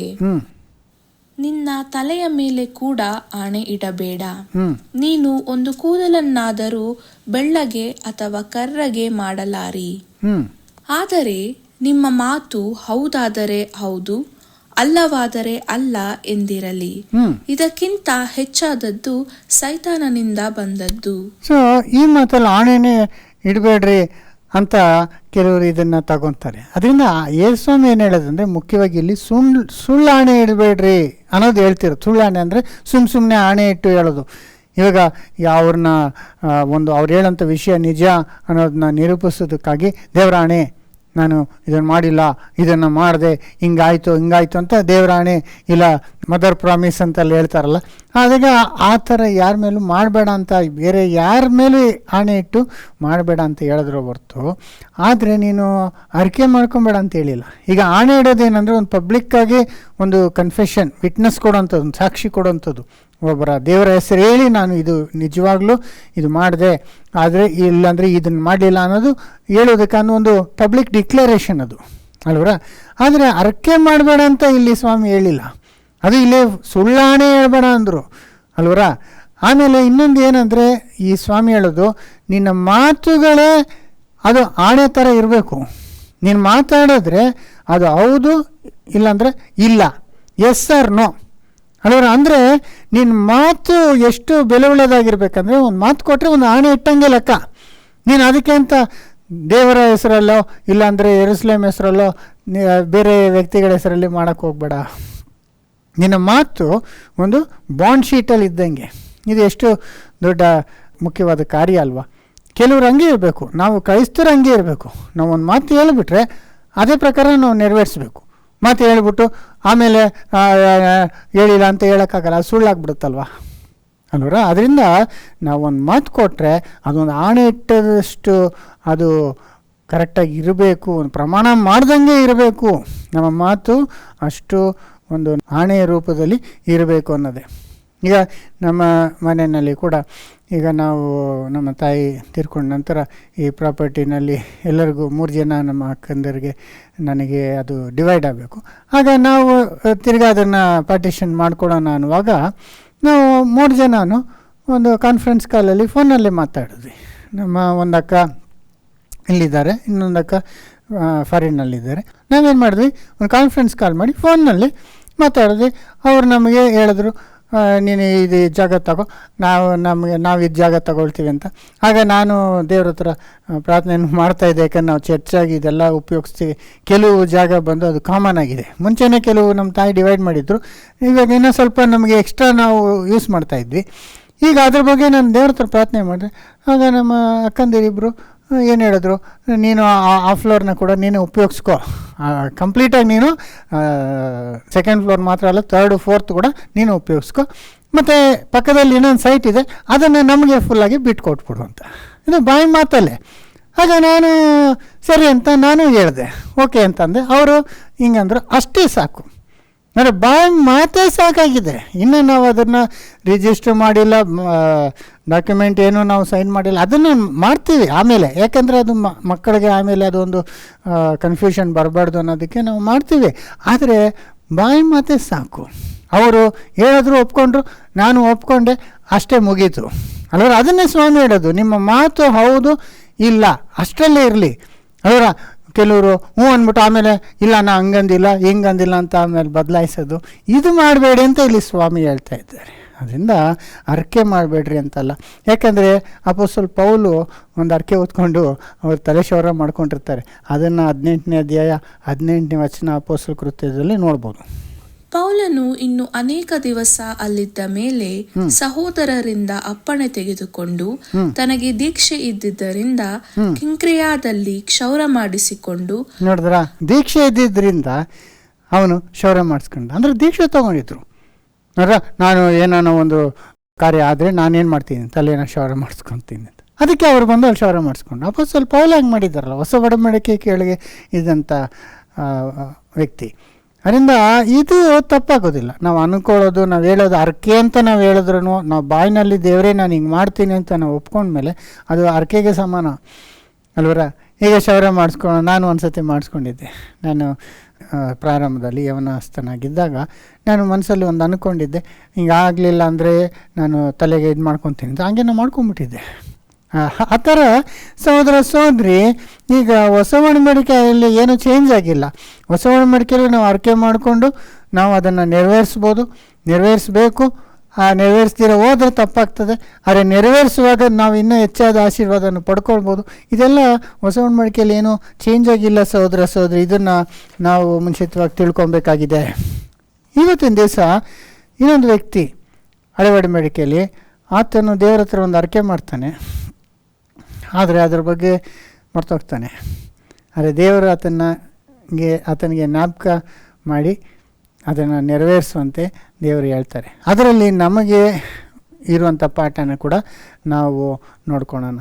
ಅದು ಯಾರು ಆ ವ್ಯಕ್ತಿ ಅಂದರೆ ಯಾಕೋಬನು. ನಿಮಗೆಲ್ಲ ಗೊತ್ತಲ್ಲ, ಯಾಕೋಬನು ಏಸಾವ್ ಹತ್ರ ಅವನು ಚೊಚ್ಚಲ ಹಕ್ಕನ್ನು ತಗೊಂಡ್ಬಿಟ್ಟಿರ್ತಾನೆ. ಆಮೇಲೆ ತಂದೆ ವಯಸ್ಸಾದ ಮೇಲೆ ಅವರಿಬ್ಬರನ್ನೂ ಈಸಾವನ್ನ ಕರೆದು, ನೀನು ಹೋಗಿ ಬೇಟೆ ಆಡ್ಕೊಂಡು ಮಾಂಸ ತಗೊಂಬಾ, ನಾನು ತಿಂದ್ಬಿಟ್ಟು ನಿನಗೆ ಆಶೀರ್ವಾದ ಕೊಡ್ತೀನಿ ಅನ್ನುವಾಗ ಅದನ್ನು ಇವರು ತಾಯಿ ಕೇಳಿಸ್ಕೊಂಡು ಯಾಕೋಬ್ಗೆ ಏನು ಹೇಳ್ಬಿಡ್ತಾರೆ, ನೀನು ಹೋಗಿ ಆಶೀರ್ವಾದನ ಪಡ್ಕೊಂಡಾಗ ಯಾಕೋಬು ಅವನು ಮೋಸದಿಂದ ಅವನ ಇದನ್ನೆಲ್ಲ ಚೇಂಜ್ ಮಾಡಿಕೊಂಡು ಹೋಗಿ ಆ ತಂದೆಗೆ ಕಾಣಿಸೋದಿಲ್ಲ. ಆ ಮೊದಲನೇ ಮಗನಿಗೆ ಅವ್ರು ಕೊಡಬೇಕಾದಂಥ ಆ ಒಂದು ಆಶೀರ್ವಾದನ ಇವನು ತಗೊಂಡ್ಬಿಡ್ತಾನೆ. ಆಗ ಈಸಾವನು ಆಮೇಲೆ ಅವನು ಬೇಟೆಗೆ ಹೋಗಿ ತೊಗೊಂಬಂದಾಗ ಮಾಂಸ ಊಟ ಮಾಡು ಅನ್ನುವಾಗ, ಆಶೀರ್ವಾದ ಮಾಡು ಅನ್ನುವಾಗ, ಆಲ್ರೆಡಿ ನಾನು ಊಟ ಮಾಡಿ ಆಶೀರ್ವಾದ ಮಾಡಿಬಿಟ್ನಲ್ಲ, ಆವಾಗಲೇ ಬಂದವರು ಯಾರು? ಆಗ ಯಾಕೋಬನು ಮೋಸದಿಂದ ನಿನಗೆ ಕೊಡಬೇಕಾದಂಥ ಆಶೀರ್ವಾದ ಆತನ ತೊಗೊಂಡಿದ್ದಾನೆ ಅನ್ನುವಾಗ ಈಸಾವಿಗೆ ತುಂಬ ಕೋಪ ಬಂದು ಅವನು ಸಾಯಿಸೇ ಬಿಡ್ತೀನಿ ಅಂತಾನೆ. ಆಗ ಯಾಕೋಬು ಎದುರ್ಕೊಂಡು ಬಚ್ಚಿಟ್ಕೊಂಡಿರುವಾಗ ಅವ್ರ ತಂದೆ ತಾಯಿ ಹೇಳ್ಬಿಡ್ತಾರೆ, ನೀನು ಅವರಿದ್ದಾಗ ಬೇರ್ಷೇಬ ಅಂತ, ನೀನು ಅಲ್ಲಿಂದ ಹಾರಾನಿಗೆ ಹೋಗ್ಬಿಡು, ಅಲ್ಲಿ ನೀನು ನಮ್ಮ ಮಾವನ ಮನೆಯಲ್ಲಿ ಇದ್ಕೋ, ಇವನ ಕೋಪ ತಗೋ ತನಕ ಅಂತ. ಆಗ ಯಾಕೋಬು ಇಮ್ಮಿಡಿಯೇಟಾಗಿ ಏನು ಮಾಡ್ತಾನೆ, ಅವನು ಒಂಟೆ ತೊಗೊಂಡು ಹೋಗ್ಬಿಡ್ತಾನೆ ಅಲ್ವಾ. ದೂರ ಪ್ರಯಾಣ ಮಾಡ್ಕೊಂಡು ಹೋಗುವಾಗ ಅಲ್ಲಿ ರಾತ್ರಿನಲ್ಲಿ ಒಂದು ಕಡೆ ಅವನು ಮಲ್ಕೊಬೇಕಲ್ವ, ಆಗ ಒಂದು ಕಲ್ಲನ್ನ ತಲೆಗೆ ದಿಂಬು ಆಗಿ ಇಟ್ಕೊಂಡು ಮಲ್ಕೊತಾನೆ. ಆಗ ದೇವರವನಿಗೆ ಒಂದು ಸ್ವಪ್ನ ಕೊಡ್ತಾರೆ ಅಲ್ವಾ. ಇದ್ರ ಬಗ್ಗೆ ನಮಗೆಲ್ಲ ಗೊತ್ತಿದೆ, ಜಸ್ಟ್ ಸುಮ್ಮನೆ ಓದ್ಕೊಳ್ಳೋಣ. ಆದಿಕಾಂಡ 28:10. ಯಾಕೋಬನು ಕಾರಾನಿಗೆ ಹೋಗಬೇಕೆಂದು ಬೇರ್ಷೆಬದಿಂದ ಹೊರಟನು. ಅವನು ಹೋಗುತ್ತಿರಲು ಒಂದು ಸ್ಥಳಕ್ಕೆ ಸೇರಿದಾಗ ಹೊತ್ತು ಮುಳುಗಿದ್ದರಿಂದ ಆ ರಾತ್ರಿ ಅಲ್ಲಿಯೇ ಇಳಿದುಕೊಂಡನು. ಅವನು ಅಲ್ಲಿದ್ದ ಕಲ್ಲುಗಳಲ್ಲಿ ಒಂದು ಕಲ್ಲನ್ನು ತಲೆಗಿಂಬಾಗಿ ಇಟ್ಟುಕೊಂಡು ಆ ಸ್ಥಳದಲ್ಲಿ ಮಲಗಿಕೊಂಡನು. ನೋಡಿದ್ರ ಹಂಗೆ ಮಲ್ಕೊಂತಾನೆ. ಆಗ ಆ ರಾತ್ರಿ ಅವನು ಕನಸು ಕಂಡನು. ಆ ಕನಸಿನಲ್ಲಿ ಒಂದು ನಿಚ್ಚಣಿಗೆ ನೆಲದ ಮೇಲೆ ನಿಂತಿತ್ತು. ಅದರ ತುದಿ ಆಕಾಶವನ್ನು ಮುಟ್ಟಿತ್ತು. ಅದರ ಮೇಲೆ ದೇವದೂತರು ಹತ್ತುತ್ತಾ ಇಳಿಯುತ್ತಾ ಇದ್ದರು. ನೋಡಿದ್ರ ಒಂದು ಕನಸು, ಆಗ ಒಂದು ಏಣಿ ನಿಚ್ಚಣೆ, ಅದು ಆಕಾಶ ತನಕ ಹಾಕ್ಬಿಟ್ಟಿದ್ರಂತೆ. ಅದ್ರ ಮೇಲೆ ನೋಡುವಾಗ ಈ ದೇವದೂತರು ಹತ್ತುತ್ತಾ ಇಳಿತಾ ಇದ್ದದನ್ನ ಅವನು ಕನಸನ್ನು ನೋಡ್ತಾನೆ. ಅದು ಮಾತ್ರ ಅಲ್ಲ, ಆ ನಿಚ್ಚಣಿ ಟಾಪ್ನಲ್ಲಿ ದೇವರು ಕೂತಿರ್ತಾರೆ. ಅಲ್ಲಿ ದೇವರು ಇವನದಕ್ಕೆ ಮಾಡುವಂಥ ವಾಗ್ದಾನ. ಅದು ನೆಕ್ಸ್ಟ್ ಓದಿ. ಇದಲ್ಲದೆ ಯೆಹೋವನು ಅವನ ಬಳಿಯಲ್ಲಿ ನಿಂತು, ನಾನು ನಿನ್ನ ತಂದೆಯಾದ ಅಬ್ರಹಾಮನ ದೇವರು, ಇಸಾಕನ ದೇವರು ಆಗಿರುವ ಯೆಹೋವನು. ನೀನು ಮಲಗಿಕೊಂಡಿರುವ ಈ ದೇಶವನ್ನು ನಿನಗೂ ನಿನ್ನ ಸಂತತಿಗೂ ಕೊಡುತ್ತೇನೆ. ನೋಡಿದ್ರ, ಆಗ ದೇವರು ಅಬ್ರಹಾಮ್ಗೆ ಐಸಾಕ್ಗೆ ಹೇಳಿದಂಥ ಆ ಒಂದು ವಾಗ್ದಾನನ ಇವನಿಗೆ ತಿರ್ಗಾ ಅವನಿಗೆ 3ನೇ ಸತಿ ಹೇಳ್ತಿದ್ದಾರೆ, ನಿನ್ನಲ್ಲಿ ನಾನು ನೆರವೇರಿಸ್ತೀನಿ ಅಂತ ಹೇಳ್ತಾರೆ. ನಿನ್ನ ಸಂತತಿಯು ಭೂಮಿಯ ಧೂಳಿನಂತೆ ಅಸಂಖ್ಯವಾಗುವುದು. ನೀನು ಪೂರ್ವ, ಪಶ್ಚಿಮ, ದಕ್ಷಿಣೋತ್ತರ ದಿಕ್ಕುಗಳಿಗೆ ಹರಡಿಕೊಳ್ಳುವಿ. ನಿನ್ನ ಮೂಲಕವೂ ನಿನ್ನ ಸಂತತಿಯ ಮೂಲಕವೂ ಭೂಮಿಯ ಎಲ್ಲಾ ಕುಲದವರಿಗೂ ಆಶೀರ್ವಾದ ಉಂಟಾಗುವುದು. ನೋಡಿದ್ರೆ ಏನು ಹೇಳ್ಬಿಡ್ತೀನಿ, ನಿನ್ನ ಸಂತತಿನ ವಿಸ್ತಾರ ಮಾಡ್ತೀನಿ, ನಿನ್ನ ಮೂಲಕ ಭೂಲೋಕದವ್ರು ಎಲ್ಲರನ್ನೂ ಆಶೀರ್ವಾದ ಮಾಡ್ತೀನಿ ಅಂತ ದೇವರು ಇವನಿಗೆ ಆ ಒಂದು ಕನಸಿನಲ್ಲಿ ಹೇಳ್ತಾರೆ. ಆಮೇಲೆ ಇದಲ್ಲದೆ ನಾನು ನಿನ್ನ ಸಂಗಡ ಇದ್ದು ನೀನು ಹೋಗುವ ಎಲ್ಲಾ ಸ್ಥಳಗಳಲ್ಲಿ ನಿನ್ನನ್ನು ಕಾಪಾಡಿ ತಿರುಗಿ ಈ ದೇಶಕ್ಕೆ ಬರಮಾಡುತ್ತೇನೆ. ನಾನು ನಿನಗೆ ಹೇಳಿದ್ದನ್ನೆಲ್ಲ ನೆರವೇರಿಸಿದ ಹೊರತು ಬಿಡುವುದಿಲ್ಲ ಅಂದನು. ಎಂಥ ಒಂದು ವಾಗ್ದಾನ ಅಲ್ಲ. ದೇವರು ಇವನಿಗೆ ಹೇಳ್ತಾರೆ, ನಿನಗೆ ಇಷ್ಟೆಲ್ಲ ಅಬ್ರಾಮ್ಗೆ ಐಸಾಕ್ಗೆ ಹೇಳಿದಂಥ ವಾಗ್ದಾನ ನಿನಗೆ ಕೊಡ್ತೀನಿ ಅಂದರು. ಮಾತ್ರ ಅಲ್ಲ, ನೀನು ಹೋಗುವಂಥ ದೇಶದಲ್ಲಿ ನಿನ್ನ ಜೊತೆ ಇರ್ತೀನಿ, ನಿನ್ನ ಕಾಪಾಡ್ತೀನಿ, ಮತ್ತು ಸುರಕ್ಷಿತವಾಗಿ ಸಮಾಧಾನದಿಂದ ಈ ದೇಶಕ್ಕೆ ಬರುವಂಥ ಮಾಡ್ತೀನಿ ಅಂತ ಕೂಡ ದೇವರು ಇವನಿಗೆ ಎಷ್ಟು ಒಂದು ಕಂಫರ್ಟಿಂಗ್ ವರ್ಡ್ಸು ಹೇಳ್ತಾರೆ. ಇವನೇ ಭಯದಿಂದ ಏನಾಗುತ್ತೋ ಗೊತ್ತಿಲ್ಲ ಹೋಗ್ತಾ ಇದ್ದಾನೆ.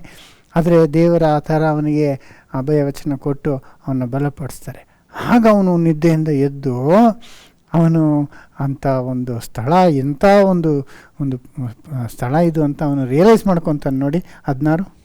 ಯಾಕೋಬನು ನಿದ್ದೆಯಿಂದ ಎಚ್ಚೆತ್ತು, ನಿಜವಾಗಿ ಯೆಹೋವನು ಈ ಸ್ಥಳದಲ್ಲಿ ಇದ್ದಾನೆ. ಅದು ನನಗೆ ತಿಳಿಯದೆ ಹೋಯಿತು ಅಂದುಕೊಂಡು ಭಯಪಟ್ಟವನಾಗಿ, ಈ ಸ್ಥಳವು ಎಷ್ಟೋ ಭಯಂಕರವಾದದ್ದು, ಇದು ದೇವರ ಮನೆಯೇ ಹೊರತು ಬೇರೆಯಲ್ಲ, ಇದು ಪರಲೋಕದ ಬಾಗಿಲು ಎಂದು ಹೇಳಿದನು. ನೋಡಿದ್ರ, ಇದು ಎಂಥ ಸ್ಥಳವಾಗಿದೆ, ಇದು ದೇವರ ಮನೆ, ಇದು ಪರಲೋಕಕ್ಕೆ ಒಂದು ದಾರಿ ಅಂತ ಆತನು ರಿಯಲೈಸ್ ಮಾಡಿಕೊಂಡು ಎಷ್ಟು ಒಂದು ದಿಗ್ಭ್ರಮೆಯಿಂದ ಅವನು ಅಲ್ಲಿ ಒಂದು ಮಾತುಗಳನ್ನ ಹೇಳ್ತಾನೆ. ಆಮೇಲೆ ಹೊತ್ತಾರೆ ಅವನು ಎದ್ದಾಗ ತಾನು ತಲೆಗಿಂಬಿಗೆ ಇಟ್ಟುಕೊಂಡಿದ್ದ ಕಲ್ಲನ್ನು ಕಂಬವಾಗಿ ನಿಲ್ಲಿಸಿ ಅದರ ತುದಿಯಲ್ಲಿ ಎಣ್ಣೆ ಒಯ್ದನು. ಆ ಸ್ಥಳಕ್ಕೆ ಬೇತೇಲ್ ಎಂದು ಹೆಸರಿಟ್ಟನು.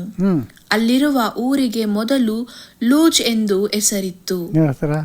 ಆ ಒಂದು ತಲೆಗಿಟ್ಕೊಂಡಂಥ ದಿಮ್ನ ಒಂದು ಚಿಕ್ಕ ಒಂದು ಪಿಲ್ಲರ್ ಥರ ಮಾಡಿ ಅವನು ಅದರ ಎಣ್ಣೆ ಉಡಿದು ಅಭಿಷೇಕ ಮಾಡಿ ಇದು ಒಂದು ಪವಿತ್ರವಾದ ಸ್ಥಳ ಅಂಥೇಳಿ ಅದಕ್ಕೆ ಬೇತೇಲ್ ಅಂದರೆ ಹೌಸ್ ಆಫ್ ಗಾಡ್, ದೇವರ ಮನೆ ಅಂತಲೇ ಅದಕ್ಕೆ ಹೆಸರು ಕೊಟ್ಬಿಟ್ಟು ಆಗ ಒಂದು ಪ್ರತಿಜ್ಞೆ ಮಾಡ್ತಾನೆ ಅವನು. ಅಂದರೆ ದೇವರ ಹತ್ರ ಒಂದು ಅರಿಕೆ ಹೊತ್ಕೊತಾನೆ. ನೋಡಿದ್ರೆ ಅದು ಏನಂತ 20ನೇ ವಚನದಲ್ಲಿ ನೋಡಿ. ಯಾಕೋಬನು ಅಲ್ಲಿ, ದೇವರು ನನ್ನ ಸಂಗಡ ಇದ್ದು ನಾನು ಹೋಗುವ ಈ ಮಾರ್ಗದಲ್ಲಿ ನನ್ನನ್ನು ಕಾಪಾಡಿ ತಿನ್ನುವುದಕ್ಕೆ ಆಹಾರವನ್ನು, ಉಡುವುದಕ್ಕೆ ವಸ್ತ್ರವನ್ನು ಕೊಟ್ಟು ತಿರುಗಿ ನನ್ನನ್ನು ತಂದೆಯ ಮನೆಗೆ ಸುರಕ್ಷಿತವಾಗಿ ಬರಮಾಡಿದರೆ ಯೆಹೋವನೇ ನನ್ನ ದೇವರಾಗಿರುವನು. ನೋಡಿದ್ರ, ಯೆಹೋವನು ಹೇಳ್ದಂತೆ ನನ್ನನ್ನು ಕಾಪಾಡಿ ನನ್ನ ಜೊತೆ ಇದ್ದು ನನ್ನ ಸುರಕ್ಷಿತವಾಗಿ ಬರಮಾಡಿದ್ರೆ ಯೆಹೋವನೇ ನನ್ನ ದೇವರಾಗಿರುವನು. ನೋಡಾಗ ಎಷ್ಟೋ ದೇವರುಗಳಿದ್ದಾರೆ. ಅರೆ, ಅಬ್ರಾಮು, ಐಸಾಕು ನಂಬಿದಂಥ ಯೆಹೋವ ದೇವರೇ ನನ್ನ ದೇವರಾಗಿರುವನು. ಆಮೇಲೆ ಮತ್ತು ನಾನು ಕಂಬವಾಗಿ ನಿಲ್ಲಿಸಿರುವ ಈ ಕಲ್ಲು ದೇವರ ಮನೆಯಾಗುವುದು. ನೋಡಿದ್ರ ಏನು ಹೇಳ್ತಾರೆ? ಎರಡನೇದು, ಈ ನಿಲ್ಲಿಸಿರುವಂಥ ಸ್ತಂಭ ದೇವರ ಮನೆಯಾಗಿರ್ತದೆ ಅಂತ ತಿರುಗಿ ಓದಿ. ಮತ್ತು ನಾನು ಕಂಬವಾಗಿ ನಿಲ್ಲಿಸಿರುವ ಈ ಕಲ್ಲು ದೇವರ ಮನೆಯಾಗುವುದು. ನೋಡಿದ್ರ, ಇದಲ್ಲದೆ ನಿನ್ನಿಂದ ನನಗೆ ಬರುವ ಎಲ್ಲ ಆಸ್ತಿಯಲ್ಲಿ 10 ಪಾಲನ್ನು ನಿನಗೆ ಸಮರ್ಪಿಸುವೆನೆಂಬುದಾಗಿ ಮಾತು ಕೊಡುತ್ತೇನೆ ಎಂದು ಅರಕೆ ಮಾಡಿಕೊಂಡನು. ಮಾತು ಕೊಡುತ್ತೇನೆ ಅಂತ ಅರಕೆ ಮಾಡ್ಬಿಡ್ತಾನೆ ಬಾಯಿನಲ್ಲಿ ದೇವರೇ. 3 ವಿಷಯ ಅಲ್ವರ. ಇದು ನೀನೇ ನನ್ನ ದೇವರಾಗಿರ್ತೀಯ. ಎರಡನೇದಾಗಿ ಈ ಸ್ಥಳ ದೇವರ ಮನೆಯಾಗಿರ್ತದೆ. ಮೂರನೇದು, ನೀನು ನನಗೆ ಸಿಕ್ಕುವಂಥ ಎಲ್ಲ ಆಸ್ತಿಯಲ್ಲಿ ನಿನಗೆ 10ನೇ 1 ಭಾಗನ ನಿನಗೆ ಕೊಟ್ಬಿಡ್ತೀನಿ ದೇವರೇ ಅಂತ ಅಲ್ಲಿ ಪ್ರತಿಜ್ಞೆ ಮಾಡಿ ಆತನ ಅರಕೆ ಹೊತ್ಕೊತಾನೆ. ನೋಡ್ತಾ, ಈ ಮಾತು ಹೇಳಿ ನಂತರ ಏನಾಯಿತು ನಿಮಗೆಲ್ಲ ಕಥೆ ಗೊತ್ತಿದೆ. ಆಗ ಅಲ್ಲಿಂದ ಹೋಗ್ತಾನೆ. ಅಲ್ಲಿಂದ ಹೋದ್ಮೇಲೆ ಹರಾನ್ ಸೇರ್ಕೊತಾನೆ. ಅಲ್ಲಿ ರೇಚಲ್ನ ನೋಡ್ತಾನೆ, ಇಷ್ಟಪಡ್ತಾನೆ. ಆಗ ಲಾಭನು 7 ವರ್ಷ ಕೆಲಸ ಮಾಡೋ ಅಂದ್ಬಿಟ್ಟು ಅದೆಲ್ಲ ಗೊತ್ತಲ್ಲ. ಆಮೇಲೆ ಲಗ್ನ ಆಗ್ತಾನೆ, ದೊಡ್ಡವಳನ್ನ, ಆಮೇಲೆ ಚಿಕ್ಕವಳನ್ನ ಲಗ್ನ ಆಗ್ತಾನೆ. ಆಮೇಲೆ ದೇವರು ಅವನೊಂದಿಗೆ ಇರ್ತಾರೆ. ಅವನು ಮಾಡುವಂಥ ಎಲ್ಲ ಕೆಲಸನ ದೇವರು ಅಭಿವೃದ್ಧಿ ಮಾಡ್ತಾರೆ. ನಿಮ್ಗೆ ಆ ಕಥೆ ಎಲ್ಲ ಗೊತ್ತಿದೆ. ಎಷ್ಟು ಅವನಿಗೆ ದನ ಕರುಗಳೆಲ್ಲ ಅವನಿಗೆ ಸಿಗುವಂತೆ ದೇವರು ಮಾಡಿಕೊಡ್ತಾರೆ. ಭಾಳ ಅವನು ಸಂಪಾದನೆ ಮಾಡಲಿಕ್ಕಾಗ್ತಾನೆ. ಆಗ ಅವರ ಲಾಭನನ್ನು ಅವರ ಮಾವನ ಮಕ್ಕಳಿಗೆ ಇವನ ಮೇಲೆ ಅಸೂಯೆ ಬರ್ತದೆ. ಆಗ ಅವರಿಂದ ಕಾಪಾಡ್ತಾನೆ ದೇವರು. ಮಾತ್ರ ಅಲ್ಲ, ಆಮೇಲೆ ಇವನು ದೊಡ್ಡ ಕುಟುಂಬ, 4 ಹೆಂಡತಿರು ಮತ್ತು ಅವರಿಗೆ ಮಕ್ಕಳು ಎಲ್ಲ ಹುಡ್ತಾ ಇರ್ತಾರೆ. ಇವನು ಚೆನ್ನಾಗಿ ಆಸ್ತಿ ಎಲ್ಲ ಮಾಡ್ಕೊತಾನೆ. ಆಮೇಲೆ ಒಂದು ಪರಿಸ್ಥಿತಿ ಬಂದಾಗ ಇವನಿಗೆ ಪ್ರಾಣಕ್ಕೆ ಭಯ ಬಂದ್ಬಿಡ್ತದೆ. ಎಲ್ಲಿ ನನ್ನ ಮಾವನ ಮಕ್ಕಳು ಎಲ್ಲ ಸೇರಿ ಈ ಆಸ್ತಿಗೋಸ್ಕರ ನನ್ನ ಕೊಲೆ ಮಾಡಿಬಿಡ್ತಾರೋ ಏನೋ ಅಂದ್ಬಿಟ್ಟು ಅವನು ರಾತ್ರಿ ಅವನಿರೋದೆಲ್ಲ ತೊಗೊಂಡು ಓಡೋದಕ್ಕೆ ಅವನು ಪ್ರಾರಂಭ ಮಾಡ್ತಾನೆ. ಆಗ ಅವನು ಓಡೋಗಿ ಬರುವಾಗ ಲಾಭನ ಹಿಂದೆ ಅವನ ಮಕ್ಕಳೆಲ್ಲ ಸೈನ್ಯವರು ಹಿಂದೆ ಹಿಂಬಾಲಿಸ್ಕೊಂಡು ಬರ್ತಾರೆ. ಆಗ ಬಂದು ಮಾತಾಡುವಾಗ ನಿಮ್ಗೆ ಗೊತ್ತಲ್ಲ, ಅಲ್ಲಿ ದೇವರು ಅವನ್ನ ಕಾಪಾಡ್ತಾರೆ. ಲಾಭನ ಕೋಪದಿಂದ ಅವನನ್ನು ಕಾಪಾಡ್ತಾರೆ. ಲಾಭನ ಸಮಾಧಾನದಿಂದ ಮಾಡಿ, ನಾನು ಹಾನಿ ಮಾಡೋದಕ್ಕೆ ನಿನ್ನ ಕಡೆ ಬರೋದಲ್ಲ, ನೀನು ಹಾನಿ ಮಾಡೋದಕ್ಕೆ ನನ್ನ ಕಡೆ ಬರಬೇಡ ಅಂತ ಅಲ್ಲಿ ಮಿಸ್ಪಾ ಅಂತ ಒಂದು ಕಲ್ಲನ್ನ ಇಟ್ಬಿಟ್ಟು ಆಗ ಅವರು ಸಮಾಧಿಯಿಂದ ಹೋಗ್ಬಿಡ್ತಾರೆ ಅಲ್ವರ. ಆಮೇಲೆ ಮುಂದೆ ನೋಡಿದ್ರೆ ಈಸಾವು ಅವನ ಕೋಪದಿಂದ ಇವನು ಎದುರುಗೊಳ್ಳೋದಕ್ಕೆ 400 ಮಂದಿ ಕರ್ಕೊಂಡು ಬರ್ತಾ ಇರ್ತಾನೆ. ಯಾಕಂದರೆ ಈಸಾವು ಇನ್ನೂ ಮರ್ತಿಲ್ಲ, ಇವನು ನನಗೆ ಮೋಸ ಮಾಡಿ ಆಶೀರ್ವಾದ ತಗೊಂಡು ಓಡೋದ, ಇವಾಗ ತಿರ್ಗಾ ಬರ್ತಾ ಇದ್ದಾನೆ ಅಂದರೆ ಅವನ್ನ ಕೊಂದಾಗ್ತೀನಿ ಅಂತ ಬರ್ತಾ ಇದ್ದಾನೆ. ಆಗ ಕೂಡ ಯಾಕೋಬನ ದೇವರು ಕಾಪಾಡ್ತಾರೆ. ಈಸಾವಿಂದ ಒಂದು ಆಶ್ಚರ್ಯ ರೀತಿಯಲ್ಲಿ ಕಾಪಾಡಿ ಅಲ್ವರ ಈಸಾವು ಅವನ್ನ ಪ್ರೀತಿ ಮಾಡುವಂತೆ ಒಬ್ಬರನ್ನೊಬ್ರು ಅಪ್ಕೊಂಡು ಮನೆಗೆ ಹೋಗೋಣ ಅಂತ ಕರ್ಕೊಂಡು ಹೋಗ್ತಾನೆ ಈಸಾವು. ಆ ಥರ ದೇವರು ಅವನ್ನ ಕಾಪಾಡ್ತಾರೆ ಅಲ್ವರ, ಆಶೀರ್ವದಿಸ್ತಾರೆ. ಇದಾದಮೇಲೆ ಯಾಕೋಬು ಸೆಚೆನ್ ಅನ್ನೋ ಒಂದು ಸ್ಥಳದಲ್ಲಿ ಅಲ್ಲಿ ಸೆಟ್ಲ್ ಆಗ್ತಾರೆ. ಸೆಟ್ಲಾಗಿ ಚೆನ್ನಾಗಿ ಅಲ್ಲಿ ಮಕ್ಕಳೆಲ್ಲ ಇದ್ದಾರೆ, ಆಸ್ತಿ ಎಲ್ಲ ಚೆನ್ನಾಗಿ ಅಭಿವೃದ್ಧಿ ಆಗ್ತಾಯಿದೆ. ಮಾತ್ರ ಅವನು 10 ವರ್ಷ ಹ್ಯಾಪಿಯಾಗಿರ್ತಾನಲ್ಲಿ, 10 ವರ್ಷ ಇರ್ತಾನೆ. ಆದರೆ ಅವನು ಏನು ಮರ್ತಿರ್ತಾನೆ ಅಂದರೆ, ಬೇತೇಲ್ನಲ್ಲಿ ಅವನು ಹೋಗುವ ದಾರಿನಲ್ಲಿ ಬೇತೇಲ್ ಅನ್ನೋ ಒಂದು ಸ್ಥಳದಲ್ಲಿ ದೇವರಿಗೆ ಮಾಡಿದಂಥ ಆ ಒಂದು ಪ್ರತಿಜ್ಞೆನ, ಹರಕೆಯನ್ನು ಮರ್ತು ಬಿಟ್ಟಿರ್ತಾನೆ. ಇವನು ಸೆಟ್ಲ್ ಆಗ್ಬಿಟ್ಟ, ಹ್ಯಾಪಿಯಾಗಿದ್ದಾನೆ, ಅದೇ ಮರ್ತೇ ಬಿಟ್ಟ. ನೋಡಿದ್ರ, ಆಗ ದೇವರು ಅವನಿಗೆ ಜ್ಞಾಪಕ ಮಾಡ್ತಾರೆ. ನೋಡಿದ್ರೆ, ಅದನ್ನೇ ಇವತ್ತಿನ ಪಾಠವಾಗಿ ನಾವು ತಗೊಳ್ಳೋಣ. ನಾವು ಹರಕೆ ಮಾಡ್ಕೊಂಡಿದ್ದೀವಿ ಅಲ್ವಾ? ನಾವೇನು ಹರಕೆ ಮಾಡ್ಕೊಂಡಿದ್ದೀವಿ? ನಾವು ದೀಕ್ಷಾಸ್ಥಾನ ತಗೊಂಡಾಗ ನಾವೇನು ಹರಕೆ ಮಾಡಿದ್ದೀವಿ? ನಾನು ನನಗೋಸ್ಕರ ಜೀವಿಸೋದಿಲ್ಲ, ನಿನಗಾಗಿ ನನ್ನ ಶರೀರವನ್ನು ಸಜೀವ ಯಜ್ಞವಾಗಿ ಅರ್ಪಿಸ್ತೀನಿ ಅಂತ ನಾವು ದೇವರ ಹತ್ರ ಒಪ್ಕೊಂಡಿದ್ದೀವಲ್ವಾ? ಅದು ತಾನೇ ಬ್ಯಾಪ್ಟಿಸಮ್ ಅಂದರೆ. ನನಗಾಗಿ ನಾನು ನೀರಲ್ಲಿ ಮುಳುಗದಾಗ ಸತ್ತೆ, ಇನ್ನು ಮೇಲೆ ನಿನಗಾಗಿ ಜೀವಿಸ್ತೀನಿ ಅಂತ ನಾವು ಒಪ್ಕೊಂಡು ದೇವರಿಗೆ ನಾವು ಕಮಿಟ್ಮೆಂಟ್ ಮಾಡ್ಕೊಂಡ್ವಲ್ಲ. ಅದನ್ನು ನಾವು ಒಂದು ವೇಳೆ ಮರ್ತಿದ್ರೆ ಅದನ್ನು ದೇವರು ಜ್ಞಾಪಿಸ್ತಿದ್ದಾರೆ ನಮಗೆ. ಈಗ ಅದೇ ಥರ ಯಾಕೋಬ್ ಜ್ಞಾಪಿಸ್ತಾರೆ ನೋಡಿ. ಇದನ್ನು 35ನೇ ಅಧ್ಯಾಯ 1ರಿಂದ ನಾವು ಆದಿಕಾಂಡದಲ್ಲಿ ನಾವು ನೋಡ್ಬೋದು. ದೇವರು ಯಾಕೋಬನಿಗೆ, ನೀನು ಈ ಸ್ಥಳವನ್ನು ಬಿಟ್ಟು ಗಟ್ಟ ಹತ್ತಿ ಬೇತೇಲಿಗೆ ಹೋಗಿ ಅಲ್ಲೇ ವಾಸ ಮಾಡು. ನೀನು ನಿನ್ನ ಅಣ್ಣನಾದ ಏಸಾವನ ಬಳಿಯಿಂದ ಓಡಿ ಹೋದ ಕಾಲದಲ್ಲಿ ದೇವರು ಅಲ್ಲಿ ನಿನಗೆ ದರ್ಶನ ಕೊಟ್ಟನಲ್ಲ, ಆತನಿಗಾಗಿ ಯಜ್ಞವೇದಿಯನ್ನು ಕಟ್ಟಿಸು ಎಂದು ಹೇಳಿದನು. ನೋಡಿದ್ರ, ದೇವರು ಅವನು ಜ್ಞಾಪಕ ಮಾಡ್ತಿದ್ದಾರೆ. ಇದಾಗಿ ಎಷ್ಟು ವರ್ಷ ಆಗಿದೆ ಗೊತ್ತಾ? 30 ವರ್ಷ ಆಗ್ಬಿಟ್ಟಿತ್ತು. ಅವನು ಹೋಗಿ ಅಲ್ಲಿ ಲಾಭಾನ್ ಜೊತೆ ಎಲ್ಲ ಇದ್ದು ವಾಪಸ್ ಬರೋದಕ್ಕೆ 20 ವರ್ಷ ಆಯಿತು. ಆಮೇಲೆ ಇಲ್ಲಿ ಬಂದು ಸೆಚೇರ್ನಲ್ಲಿ ಸೆಟ್ಲ್ ಆದಮೇಲೆ 10 ವರ್ಷ, ಒಟ್ಟು 30 ವರ್ಷ ಆಗೋಗ್ಬಿಟ್ಟಿದೆ. ದೇವರು ಇಷ್ಟು ಕಾಲನೂ ಅವನ್ನ ಕಾಪಾಡಿದ್ದಾರೆ. ಹೋಗುವಾಗ ಬರುವಾಗ ಎಲ್ಲ ಅವನ್ನ ಸಂರಕ್ಷಿಸಿದ್ದಾರೆ, ಅವನ ಪ್ರಾಣನ ಕಾಪಾಡಿದ್ದಾರೆ. ಅವನಿಗೆ ಬೇಕಾದಂಥ ಆಸ್ತಿಗಳನ್ನ ಅವನು ಹೇಳಿದ್ದೇನು, ತಿನ್ನೋದಕ್ಕೆ ಆಹಾರ ವಸ್ತ್ರ ಇದ್ದರೆ ಸಾಕು ಅಂದ್ರೆ. ಅದಲ್ದಿರ ಅವನಿಗೆ ಎಷ್ಟು ಆಳುಗಳನ್ನ ಕೊಟ್ಟಿದ್ದಾರೆ, ಎಷ್ಟು ದನನ ಕೊಟ್ಟಿದ್ದಾರೆ, ಹೆಂಡತಿನ ಮಕ್ಕಳನ್ನ ಎಲ್ಲ ಕೊಟ್ಬಿಟ್ಟಿದ್ದಾರೆ. ಆದರೆ ಇವನು ಮಾಡಿದಂಥ ಆ ಒಂದು ಅರಿಕೆನ ಅವನು ನೆರವೇರಿಸಿಲ್ಲ. ದೇವರು ಹೇಳಿದಂಥ ವಾಗ್ದಾನನ ದೇವ್ರು ನೆರವೇರಿಸಿದ್ರು. ಆದರೆ ಇವನೇನು ಹೇಳ್ದ, ನನಗೆ ದೇವ್ರು ಹಿಂಗೆಲ್ಲ ಮಾಡಿದ್ರೆ ನಾನು ಹಿಂಗೆ ಮಾಡ್ತೀನಿ ಹಂಗೆ ಮಾಡ್ತೀನಿ ಅಂತ ಹೇಳ್ದನಲ್ಲ, ಅದನ್ನು ಮರೆತು ಬಿಟ್ಟಿರ್ತಾನೆ. ಆಗ ದೇವರೇ ಅವನಿಗೆ ಜ್ಞಾಪಕ ಮಾಡ್ತಾರೆ. ಸೋದರ ಸೋದರಿ ಅಲ್ವರ, ಅದನ್ನೇ ನಾವು ಇಲ್ಲಿ ಕಲ್ತ್ಕೊಬೇಕಾದಂಥ ಒಂದು ಪಾಠವಾಗಿರ್ತದೆ. ಅವರ ದೇವರು ನಮ್ಮನ್ನು ಕೂಡ ಎಷ್ಟು ಸಾಥಿ ಕಾಪಾಡಿದ್ದಾರೆ. ಅವರ ದೇವರು ಹೇಳಿದ ಮಾತಿನ ಪ್ರಕಾರನೇ ದೇವರು ನಮ್ಮನ್ನು ನಾನಾ ವಿಧವಾದಂಥ ಆಪತ್ತಿನಿಂದ ತಪ್ಪಿಸಿದ್ದಾರೆ. ನಾವು ಪ್ರಾರ್ಥನೆಗಳನ್ನ ಮಾಡುವಾಗ ಕೇಳಿದ್ದಾರೆ. ಅವರ ನಮಗೆ ಸಮಾಧಾನ ಕೊಟ್ಟಿದ್ದಾರೆ. ನಾವು ಕೇಳುವಂಥ ಅನೇಕ ವಿಷಯಗಳನ್ನ ನಮ್ಮ ಜೀವಿತದಲ್ಲಿ ನೆರವೇರಿಸಿದ್ದಾರೆ. ನಾವೀಗ ಸುಖವಾಗಿದ್ದೇವೆ ಅಂದರೆ, ಆರೋಗ್ಯವಾಗಿದ್ದೇವೆ ಅಂದರೆ ಅದು ದೇವರ ಕೃಪೆ ಅಷ್ಟೇ ಅಲ್ವರ. ಇದು ನಾವು ಚೆನ್ನಾಗಿ ನಾವು ತಿಳ್ಕೊಂಡಿದ್ದೇವೆ. ದೇವರು ಮಾಡಬೇಕಾದಂಥದ್ದನ್ನೆಲ್ಲ ದೇವರು ನಮಗೆ ಮಾಡಿದ್ದಾರೆ. ಆದರೆ ನಾವು ದೇವರಿಗೆ ಮಾಡಿದಂಥ ಅರಿಕೆನ ನೆರವೇರಿಸ್ತಿದ್ದೀವಾ? ಇಲ್ಲ ಯಾಕೋಬಂತರ ಅದೆಲ್ಲ ಮರೆತು ನಮ್ಮ ಸ್ವಂತ ಜೀವನದಲ್ಲಿ ನಾವು ಸುಖವಾಗಿ ಹ್ಯಾಪಿಯಾಗಿ ಸೆಟ್ಲ್ ಆಗಿಬಿಟ್ಟಿದ್ದೀವಾ ಅನ್ನೋದೇ ನಾವು ಪ್ರಶ್ನಿಸ್ಕೊಳ್ಬೇಕಾಗ್ತದೆ. ಇಲ್ಲೇನಾಗಿತ್ತಂದರೆ, ಯಾಕೋಬು ಹೇಳಿದಂಥ 3 ಪ್ರತಿಜ್ಞೆಯನ್ನು ಕೂಡ ಅವನು ಮೇರ್ಬಿಟ್ಟಿದ್ದ.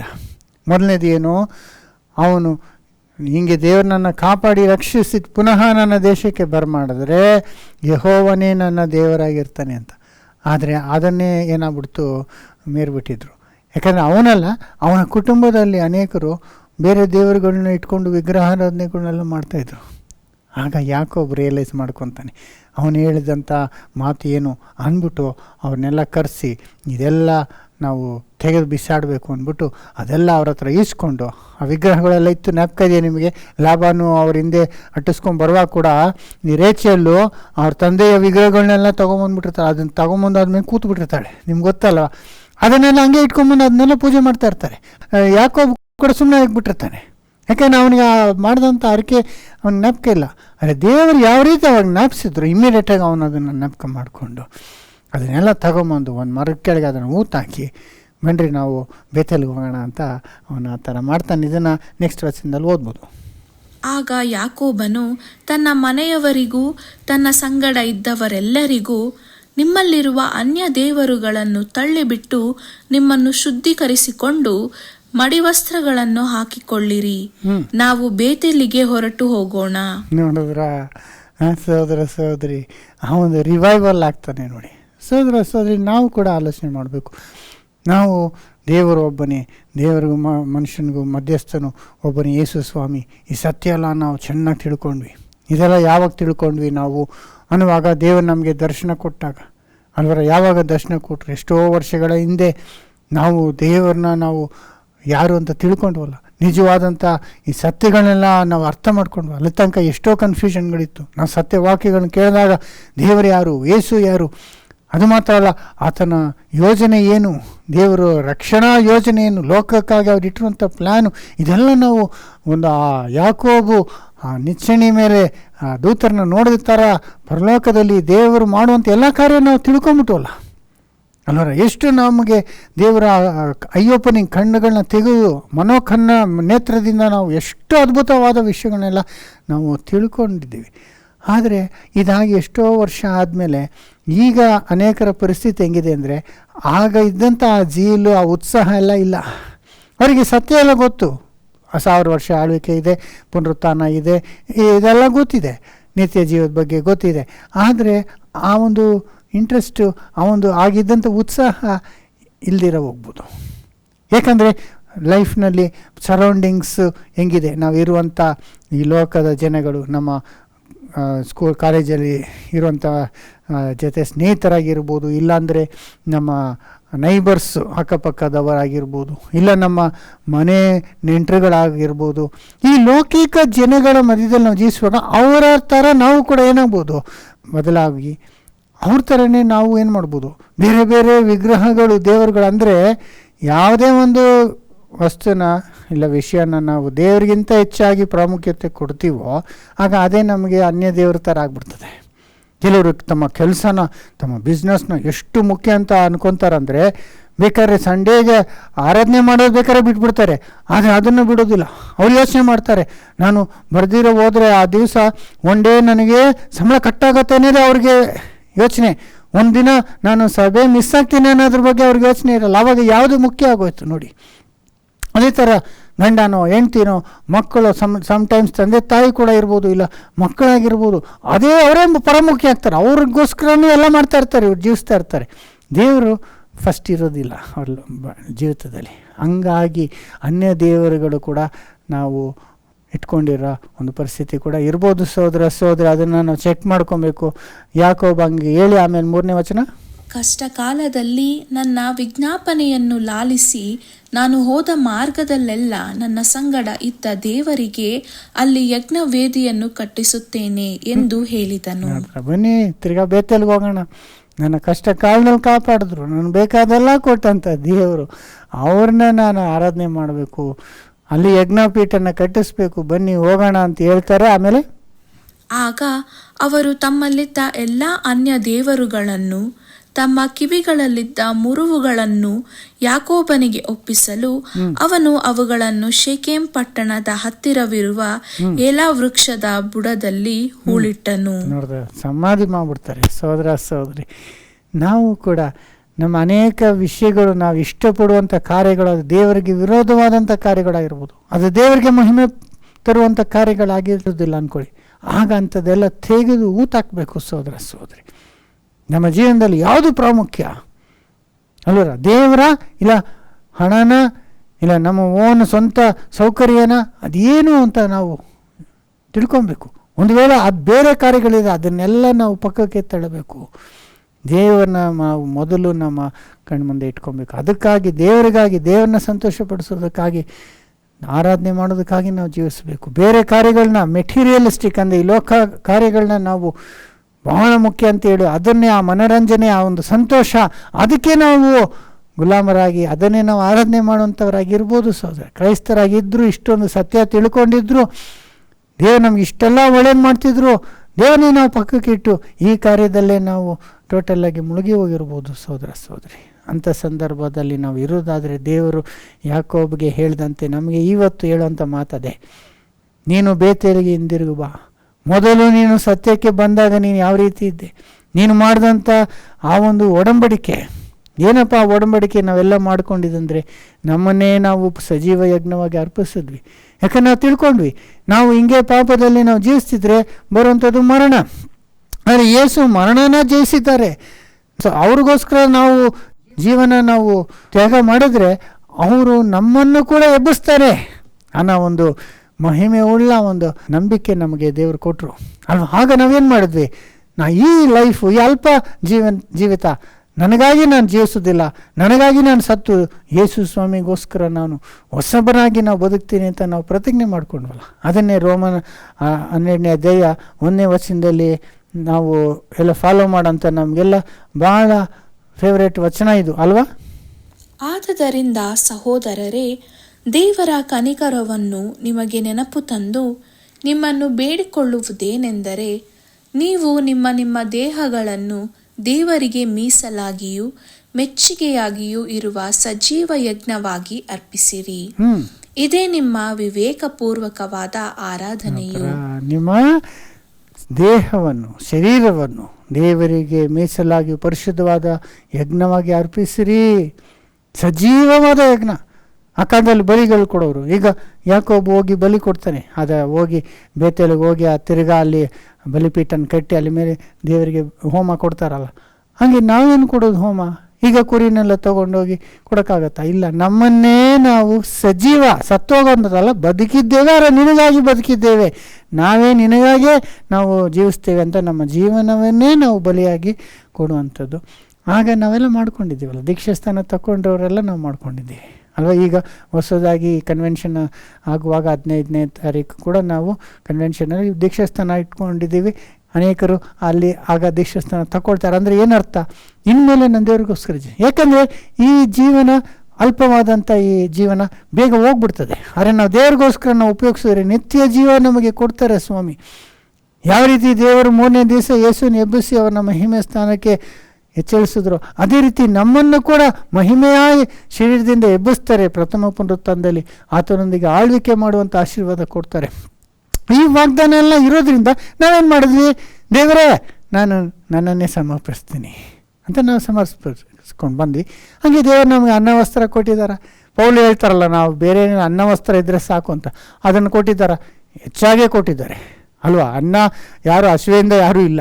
ಇನ್ಫ್ಯಾಕ್ಟ್ ನಾವು ಇರೋದು ಎಲ್ಲ ಓವರ್ ವೆಯ್ಟಾಗೇ ಇರೋದು ಜಾಸ್ತಿ. ಯಾಕಂದರೆ ಹೆಚ್ಚಾಗಿ ಕೊಟ್ಬಿಟ್ಟಿದ್ದಾರೆ. ನಮಗೆ ವಸ್ತ್ರ ಇಲ್ವಾ? ಇದೆ, ಎಲ್ಲ ಕೊಟ್ಟಿದ್ದಾರೆ. ನಮ್ಮನ್ನು ಕಾಪಾಡ್ತಾರೆ, ನಮ್ಮ ಒಂದಿಗೆ ಇದ್ದಾರೆ. ಎಲ್ಲ ಒಂದು ಕಷ್ಟದ ಒಂದು ಸಂಕಟದ ಸನ್ನಿವೇಶದಲ್ಲಿ ನಾವು ಪ್ರಾರ್ಥನೆ ಮಾಡೋ ದೇವರು ನಮ್ಮನ್ನು ಎಷ್ಟು ಸರಿ ಕಾಪಾಡ್ತಾ ಇರ್ತಾರೆ ಅಲ್ವರ. ಅದರಿಂದ ಇದೆಲ್ಲ ದೇವರು ಹೇಳಿದೆಲ್ಲ ನೆರವೇರಿಸ್ತಾ ಇದ್ದಾರೆ. ಅಂದರೆ ನಾವು ನೆರವೇರಿಸ್ತಿದ್ದೇವ? ಅದನ್ನು ನಾವು ಜ್ಞಾಪಕ ಮಾಡ್ಕೊಬೇಕು. ನಾವು ನಂಬಿಕೆಯಲ್ಲಿದ್ದೇವೆ, ದೇವರಿಗೆ ಆರಾಧನೆ ಮಾಡ್ತೀವಿ, ಕೆಲವೆಲ್ಲ ಮಾಡ್ತೀವಿ. ಆದರೆ ನಾವು ಅರ್ಕೆ ಮಾಡಿದ್ದು ಸಜೀವ ಯಜ್ಞವಾಗಿ. ಪ್ರಥಮ ಆಗ ಬೇತೇಲಿನಲ್ಲಿ ನಾವು ಮೊದಲು ಸತ್ಯವನ್ನು ತಿಳ್ಕೊಂಡಾಗ ಇದ್ದಂಥ ಉತ್ಸಾಹ, ಆ ಒಂದು ಸ್ಪಿರಿಟ್, ಆ ಒಂದು ಆತ್ಮ ನಮ್ಮಲ್ಲಿ ಇದೆಯಾ ಅಂತ ನೋಡಿದ್ರೆ ಅನೇಕರಲ್ಲಿ ಇಲ್ದಿರೋ ಹೋಗ್ಬೋದು. ಯಾಕಂದರೆ ಕ್ರಮೇಣ ವರ್ಷಗಳು 1 ವರ್ಷ 5 ವರ್ಷ 10 ವರ್ಷ 20 ವರ್ಷ ಹೋದಾಗ ಅದು ನಾವು ಲೆಥರ್ಜಿಕ್ ಆಗಿರ್ಬೋದು, ನಾವು ಆ ವಿಷಯದಲ್ಲಿ ತಣ್ಣಗಾಗಿರ್ಬೋದು. ದೇವರು ನಮಗೆ ಹೇಳೋಂಥ ಮಾತು ಅದೇ, ಯಾಕೋಬನಿಗೆ ಹೇಳಿದಂಥ ಮಾತು, ನೀನು ಬೇತೇಲಿಗೆ ನೀನು ಹಿಂದಿರುಗಿ ಹೋಗು, ನೀನು ಮಾಡಿದಂಥ ಅರಿಕೆಯನ್ನು ನೆರವೇರಿಸು ಅಲ್ವಾ ಸಹೋದರ. ನಾವು ನೆರವೇರಿಸುವಂಥ ಕಾಲ ಬಂದಿದೆ. ಬಹಳ ಕಾಲ ನಾವು ಸುಖವಾಗಿದ್ದೀವಿ, ಎಷ್ಟೋ ವರ್ಷಗಳಾಗೋಯ್ತು ಸತ್ಯ ತಿಳ್ಕೊಂಡು. ಈಗ ನಾವು ಒಂದು ರಿವೈವಲ್ ಆಗಬೇಕು ಸಹೋದರ ಸಹೋದರಿ. ಅದನ್ನೇ ಪ್ರಕಟಣೆಯಲ್ಲಿ ಕೂಡ ಹೇಳ್ತಾರೆ ನೋಡಿ. ಎಫೆಸ ಸಂಘಕ್ಕೆ ಹೇಳುವಾಗ ಪ್ರಕಟಣೆ 2:7 ನಿನ್ನ ಕೃತ್ಯಗಳನ್ನು, ಪ್ರಯಾಸವನ್ನು, ತಾಳ್ಮೆಯನ್ನು ಬಲ್ಲೆನು. ನೀನು ದುಷ್ಟರನ್ನು ಸಹಿಸಲಾರಿ.